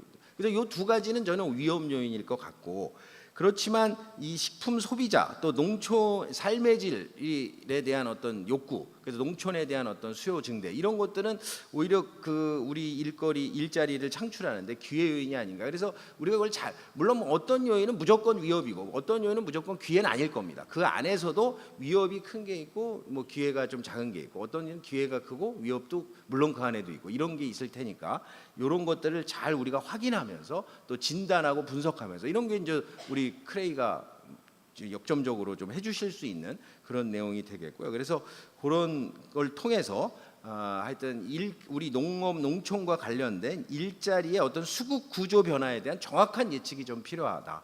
그리고 또 하나는 뭐 일자리를 단순히 그냥 통계적으로 늘렸다 잤다 이런 것보다도 양질의 일자리가 중요하고 실제로 농고면 농고 수준에 또 농대면 농대 수준에 맞는 또 농대에서도 석사 박사 이 수준에 맞는 어떤 이런 교육과 또 그런 사람을 요구하는 기업이나 산업체 혹은 지역의 니드가 서로 맞아떨어지게 하는 것들이 바로 정부나 연구소나 학자들이 굉장히 해야 될 일이 아닌가. 사실 이게 퍼실리테이터거든요. 혹은 브릿지 역할을 하는 거죠. 그런 역할은 공공적인 서비스잖아요. 그런 역할을 하라고 저에게 주어진 임무가 아닌가 생각이 되고요. 그래서 정책 방향은 저는 뭐 큰 것만 말씀을 드리면 농산업 환경 변화가 많습니다. 지금 아까 말한 개방화, 4차 혁명, 뭐 삶의 질과 관련된 뭐 농촌에 대한 수요 확대, 또 농식품에 대한 어떤 안전이나 품질에 대한 어떤 뭐 욕구 증대, 뭐 이런 것들은 뭐 긍정이죠. 하여튼 이런 여러 가지에 부합하는 맞춤형 인력 육성을 통한 일자리 창출이 필요하지 않은가 생각이 되고요. 이때 중요한 게 앞서 말씀드린 대로 일자리 영역 확대입니다. 그래서 우리 농업의 외연을 확장시키는 거죠. 단지 먹거리만이 아니라 이 먹거리는 기본으로 두고 그거 플러스 비식용 쪽으로도 우리 바이오 소재로 농산물이 활용되게 하는 일거리들 이런 것들이 굉장히 중요하고 또 고부 가치를 창출할 수 있다. 예를 들면 뭐 EU의 경우에는 최근에 2014년 EU 공동농업법 바뀌면서 필라 1과 필라 2라는 정책, 필라 1이 바로 일반적인 농업 정책이고요. 필라 2가 농촌 정책인데 이 농촌 정책 쪽에 예산이 많이 강화가 되고 있더라고요. 여기서 일자리가 많이 창출될 수가 전 있다고 보고요. 우리도 물론 그런 하여튼 그거를 통해서 농업 및 농촌 경제가 다변화되지 않을까 생각이 됩니다. 특히 제가 거기 하나 썼는데 제가 최근에 OECD 보고서를 농경연의 의뢰로 분석을 해달라 그랬더니 아주 의미 있는 게 나왔어요. 그래서 거기 썼는데 독립적인 개별 정책보다는 재원과 자원이 집중되고 통합된 정책. 이게 아마 아까 유 박사님이 말한 어떤 연계 강조한 것 같은 것 같은데요. 그것이 일거리 창출의 효과가 크고 또 전후백 연계 효과가 큰 정책이 또 일자리 창출에 크게 기여한다. 이건 뭐 당연한 상식적인 것 같고요. 그래서 EU의 경우 생산 비연계 그러니까 WTO 룰에서 농업 생산과 연계되지 않는 보조를 주라 그랬더니 오히려 이거는 일거리 창출이 부정적이었다는 겁니다. 이게 주는 시사점이 저는 있다고 봅니다. 그래서 농업과 연계돼서 하는 이런 정책들이 우리가 이제 뭐 국제 룰을 지켜야 되긴 하지만 그 안에서 하여튼 최대한 활용을 하는 것이 농업의 부분에 일거리 창출에 도움이 된다. 그러면 이제 향후 우리가 해결해야 될 과제인데요. 요거는 제가 사실 마상진 박사님 그 논문을 읽지 않고 그냥 콤멘트를 쓰기 시작했거든요. 근데 두 개는 아예 똑같더라고요. 첫 번째는 이 농산업 관련 일자리 전담, 저는 과 팀이라고 했는데 이런 게 과거엔 있었던 것 같은데 이런 것들이 좀 마련돼서 실제로 농업과 관련된 일자리 창출의 어떤 효과를 모니터링도 하고 또 사업과 관련된 것들을 평가를 하는 이런 게 필요할 것 같고요. 두 번째로는 이 고용 통계 시스템, 앞서 말씀드린 대로 품목별, 분야별 이 전후방 우리 농업, 농촌 관련 밸류체인 산상에서의 산업을 파악하고 관련 고용 통계를 좀 신뢰성 있게 계측하고 우리가 또 좀 만들어낼 수 있는 이런 시스템 구축이 필요한 것 같고요. 그다음에 세 번째는 바로 이게 제가 대학 교수니까 가장 안타깝게 생각한 게 사실 왜 농대 나왔는데 왜 그런 질문을 많이 받았습니다. 저도 학교에서 기획부학장 할 때 뭐 교육부에서 오는 거, 아니 뭐 딴 사람들이 그러는 거야. 야, 농대 나왔으면 서울대 농대 나온 애들이 농업 쪽에 얼마나 가? 저는 그걸 보고 굉장히 답답함을 느꼈습니다. 뭐냐면 농대 나왔다고 사실 뭐 농업 쪽에만 아니라 실제로 식품 기업에 가면 뭐 당연히 농업과 관계된 데를 간 거고요. 의약품 회사를 가도 또 혹은 화학 회사를 가도 다 관계가 있는 거거든요. 거기 가서 그 사람들 어떤 역할을 하는 거에 문제냐의 문제인데 하여튼 그래서 제가 보니까는 우리의 문제는 이 교육과 관련된 그러니까 실제로 산업체나 기업이 요구하는 인재에 또 본인도 직업을 갖고자 하는 사람도 요구에 맞아야 되지 않겠어요? 그게 안 맞으면 그게 미스 매칭이 되는 거죠.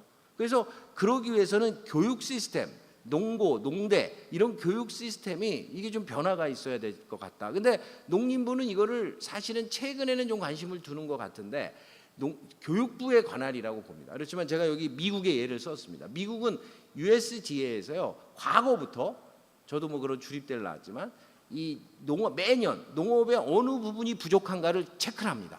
그래서 대학이나 대학원 수준, 박사과정대에서도 그 분야들에 대해서 교수들한테 연구비를 주는 게 아니에요. 이건 그 분야의 인재를 육성하면 지원을 해줘. 이런 프로그램이 어디서 하냐면 2014년 농업법에서 이름이 좀 바뀌었는데 국립농식품연구소라는 데서 이런 프로그램을 운영을 합니다. 그리고 이게 꼭 대학만이 아니라요.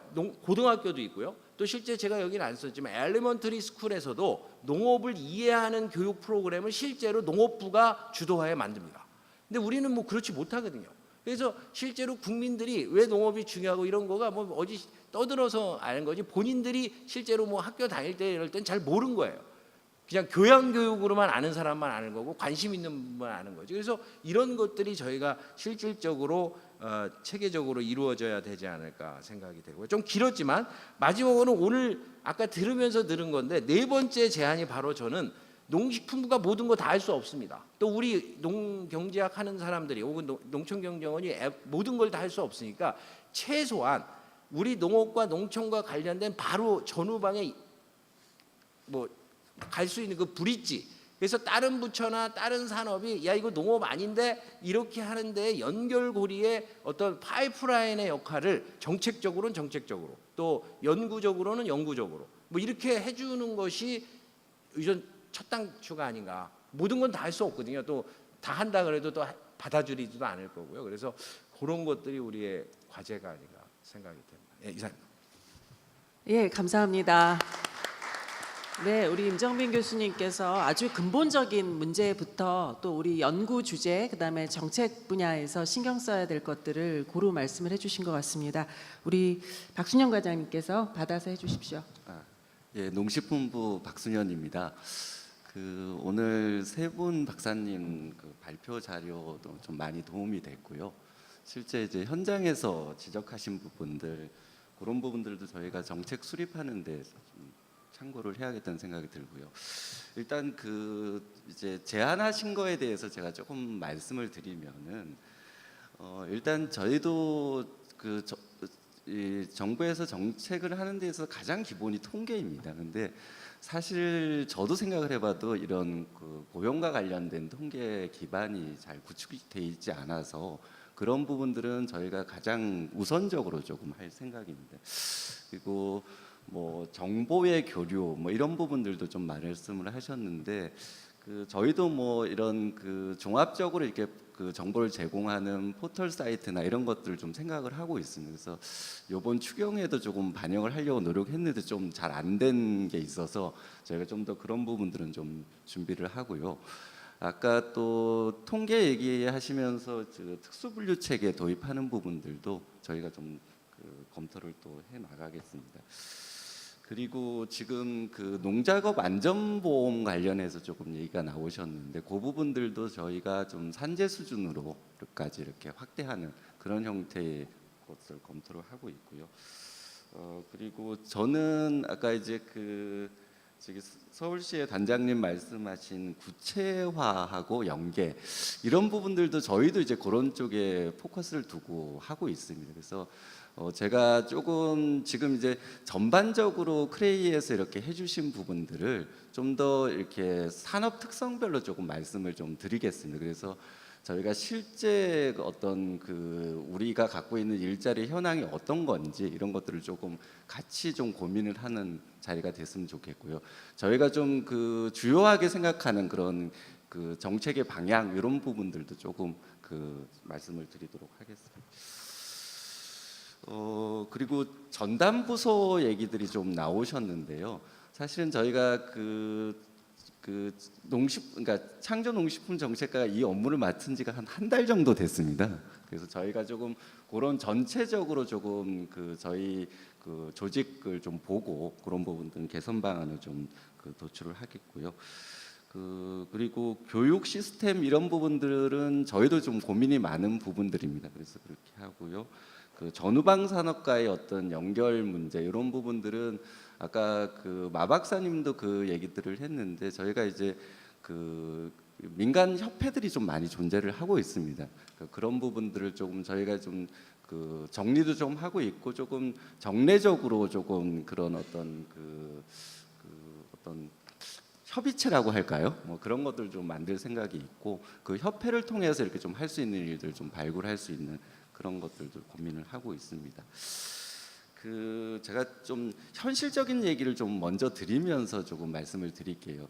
실제 저희가 이제 보통 이제 스마트팜이라고 이제 하는데 유리온실을 1헥타를 하면은 저희 현장에 있는 실제 온실을 운영하는 분들한테 물어보니까 한 10명 정도가 고용 인력이 필요하다는 거 합니다. 그러니까 실제 이제 근데 투자 비용이 어느 정도 들냐면 한 땅값이 한 5억 정도 들 겁니다. 1헥타 하는데 그리고 시설 비용이 한 30억 정도, 한 35억 정도가 이제 대체로 투자가 되면은 10억 정도가 나오는데, 그러니까 10명 정도를 고용하는데 현실적으로는 가보면은 대부분 다 외국인들을 고용하고 있는 이런 문제들.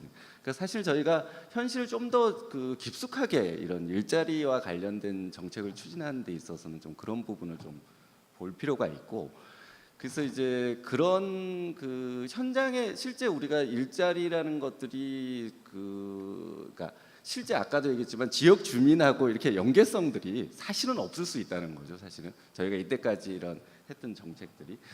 그리고 이제 두 번째 현실적인 문제들은 아까 임 교수님께서는 여러 분야의 뭐 농대 졸업자들을 이렇게 보내고 이런, 근데 실제 저희 현장에서 이렇게 기술 농업을 하는 파트에서는 실제 이런 분들이 이제 제조업을 하다가 많이 들어오십니다.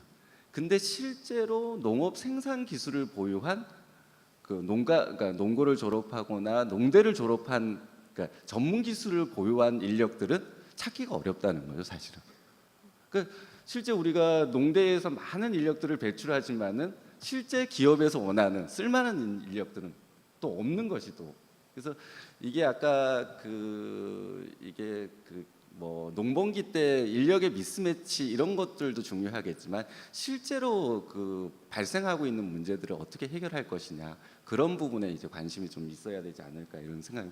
요거는 현장에서 이제 해주는 얘기로서 제가 말씀을 드리고요. 그리고 이제 아까 처음에 이제 저희가 이제 일자리 정책을 하는 데 있어서 정책의 스콥이 되게 중요합니다. 어느 범위까지 저희가 잡을 것인가. 근데 이제 이게 다 대부분 그리고 어쨌든 그런 정책의 스콥은 통계에 기반을 해야 되기 때문에 지금 사실은 통계를 저희가 이제 월별 고용부에서 나오는 월별 고용 통계를 보면은 저희가 이제 그 통계를 기반해서 하면은 농식품 분야가 한 379만 명 정도가 됩니다. 이게 이제 분야별로 보면 농업, 식음료 제조업, 그리고 외식업, 임업 및 목재 제조 이렇게 이제 구분이 됩니다. 근데 실제 요게 한 국가 전체 취업자의 한 14.5%를 차지하고 있어서 이게 비중이 되게 큰 부분입니다. 그래서 그렇지만은 이 부분만 가지고 저희가 이제 정책을 피는 건 아닌데 저희가 이제 몇 가지 부분을 좀 나눠서 저희가 조금 말씀을 드릴게요. 그래서 실제 저희가 이제 가장 기반이 되는 농업의 경우에는 잘 아시다시피 지금 농업 취업자 비중은 지금 2006년도에 한 7.4% 됐습니다. 전체 취업자 중에서 지금은 16년 기준으로 하면은 한 4.6% 정도가 되고요. 그리고 저희가 이게 농업 분야의 생산 분야에서 좀 어려운 문제는 이분들이 대부분 취업자가 한 121만 명 정도가 되는데 대부분 자영업자라는 거죠. 실제 이제 경영주나 이제 여성 이렇게 가족 종사자 비중이 한 110만 명 정도 됩니다. 전체 고용에서 차지하는 비중이.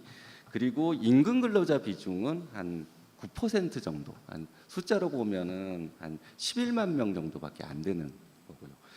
그리고 저희가 이제 크레이에서도 또 이제 연구를 하신 건데 사실 고령화 문제가 좀 심각합니다. 지금 경영주 평균 연령이 한 66세 정도가 되고요.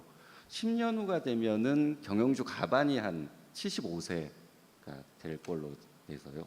저희가 이제 초점을 두는 거는 이런 농업과 농촌을 유지하기 위해서는 어떤 청년층의 어떤 창업 활성화가 좀 시급한 거 아니냐 이런 생각이 들고요. 그래서 이 부분에 조금 초점을 저희가 맞추려고 합니다. 지금 16년 기준으로 40세 이하 청년 농가 비중은 한 11,000호 정도밖에 안 됩니다.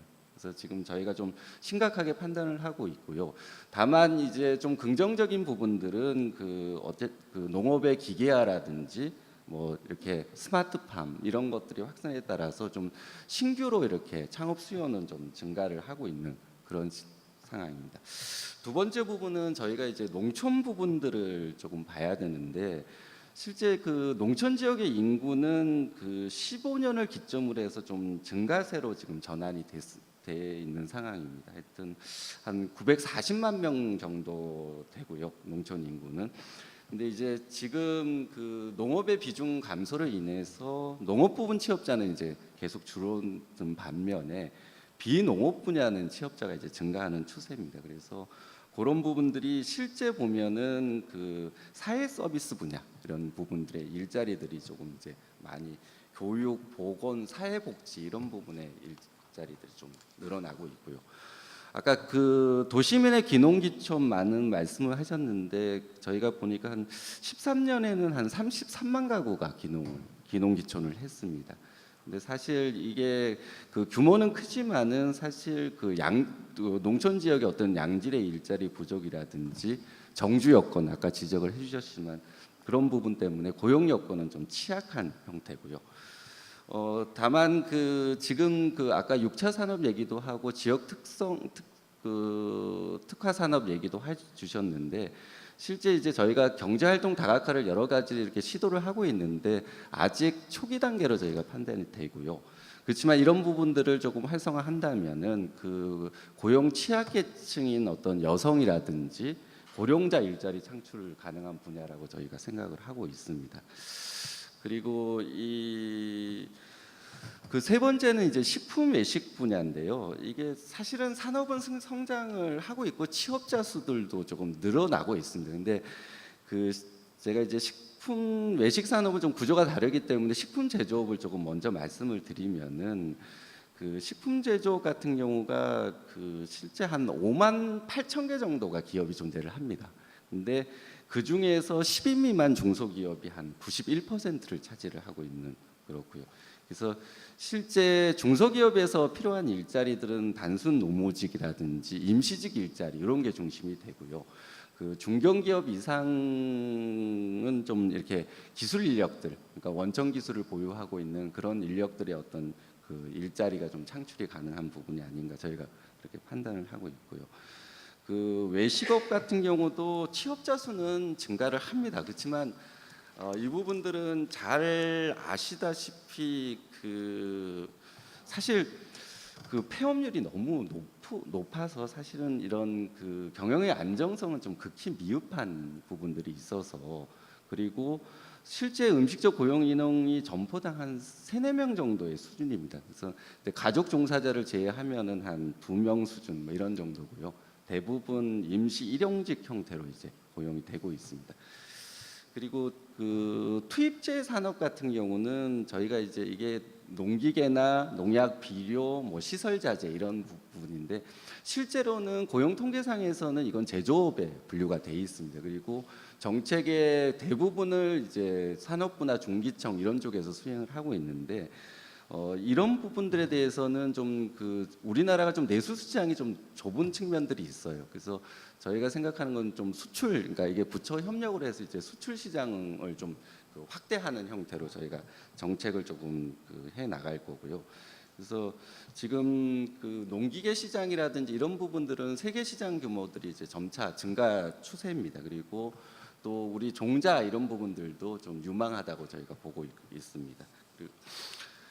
그리고 지금 그 반려동물 이런 부분들도 좀 미래의 어떤, 그러니까 좀 앞으로 조금 저희가 제도적인 어떤 정비를 통해서 좀 전문 인력들이 좀 들어갈 수 있는 그런 요소들이 크고요. 그리고 그 생각보다 이제 산림의 부분들이 이제 일자리 창출 수요들이 좀 많습니다. 그래서 그런 부분들에 대한 산림 복지 서비스라든지 좀 이렇게 산림 치유라든지 또 산림 재해 이런 부분들의 이제 일자리 요소, 그러니까 그 가능성들이 저희가 좀 있다고 생각을 하고 있고요.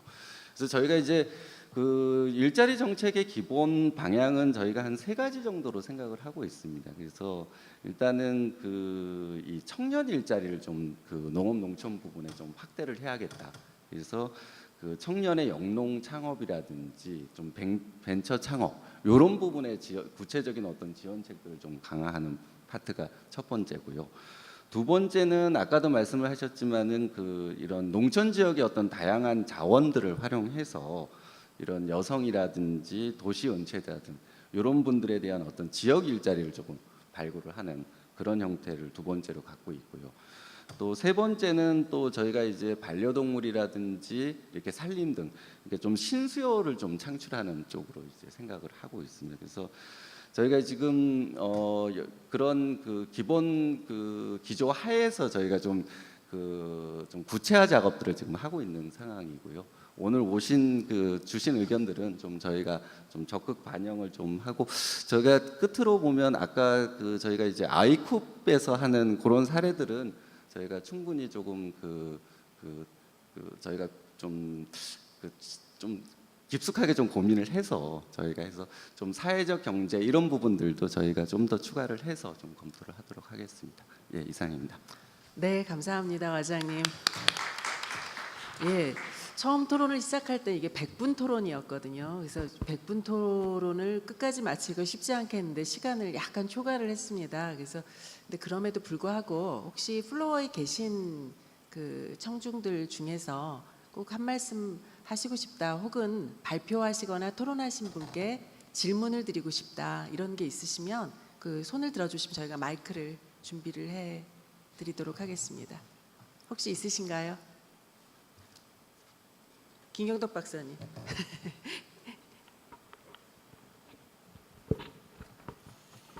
예, 그 농경인에 28년 근무하다가 작년 재작년에 은퇴한 김경덕입니다. 지금은 대학에서 강의를 하고 있습니다. 유정규 박사님, 제 연구 결과를 언급해 주셔서 고맙습니다. 잠시 오해가 있을 것 같아서 제가 다시 한번 말씀을 드리겠습니다. 그 169만 원은 그 서울을 비롯한 6개 대도시에서 발생하는 사회적 편익입니다. 그래서 한 명이 내려갈 때 169만 원이죠. 그러면 부부가 같이 내려가면은 거의 1년에 338만 원, 10년이면 3천만 원 이상의 사회적 편익이 발생하는 겁니다. 그래서 이제 서울시를 비롯한 6개 도시가 돈 내놔라 이런 이야기입니다. 돈 안 내놓죠.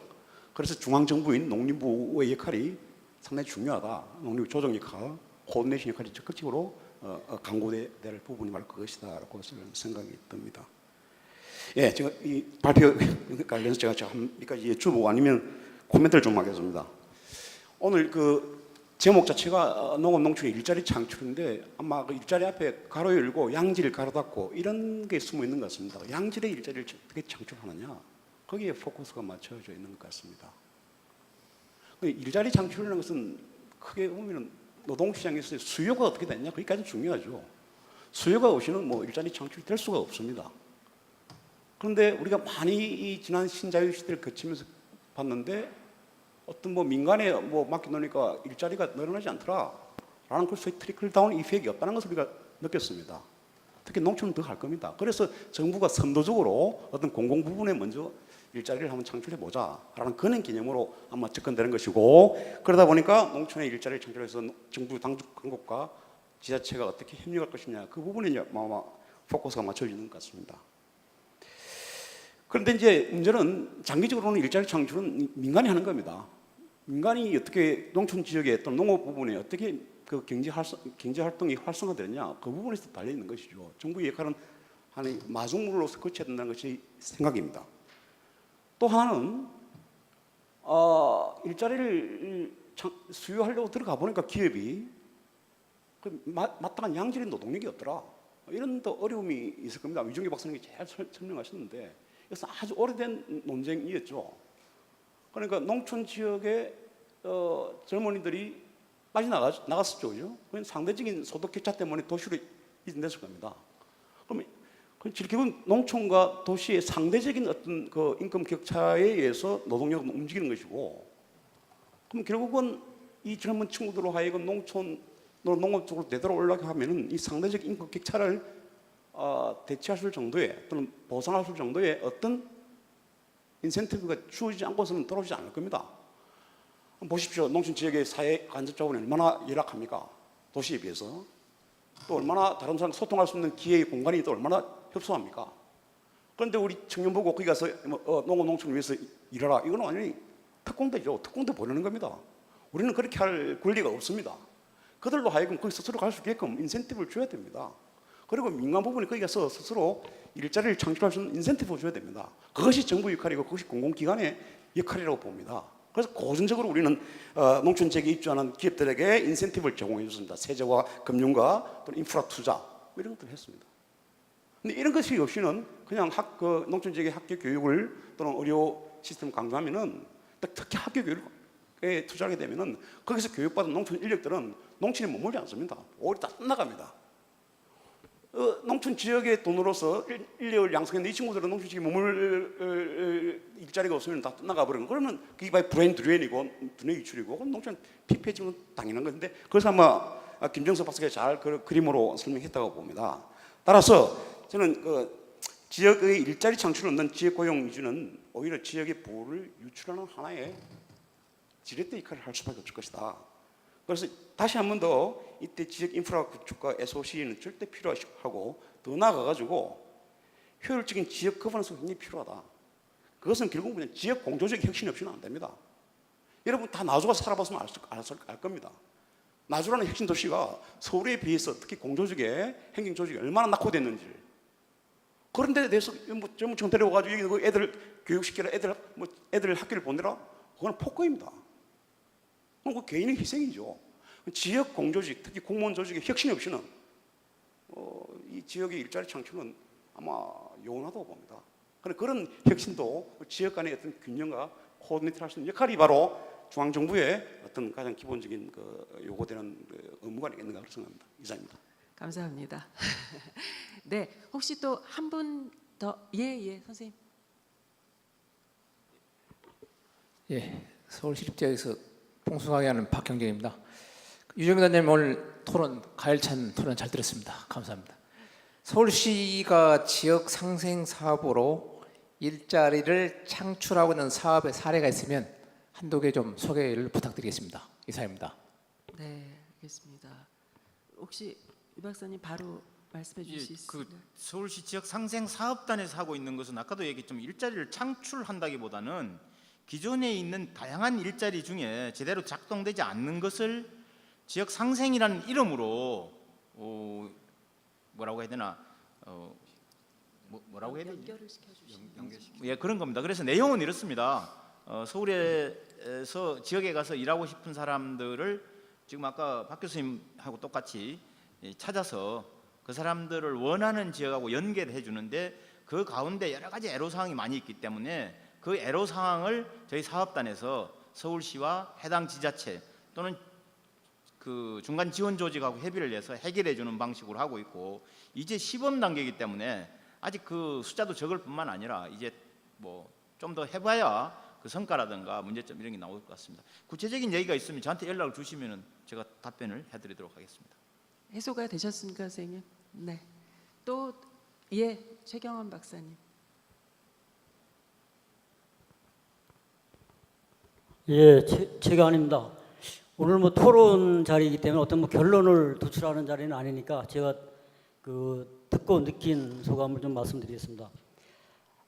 우선 세 주제 발표를 들으면은 이 좀 평면적이다. 그래서 아까 이제 유정규 박사께서 뭐 지적을 하셨는데, 그래서 연구 성격상 이제 그 한 부분을 접근하다 보니까 이제 그래서 오히려 좀 종합적으로 보는 거, 세 과제를 입체적으로 보면은 조금 이렇게 실마리가 찾아지지 않을까 이렇게 생각됩니다. 그래서 과제의 뭐 성격상 이 단면을 봤습니다만은 세 과제를 엮으면은 그 일자리가 어떤 쪽에 필요한 문제가 있는 건지, 어떤 쪽으로 접근하고 있는 건지, 어떤 게 연계가 잘 안 되는지 이런 부분에 상당 부분을 발견할 수 있지 않을까 이런 생각이 들고요.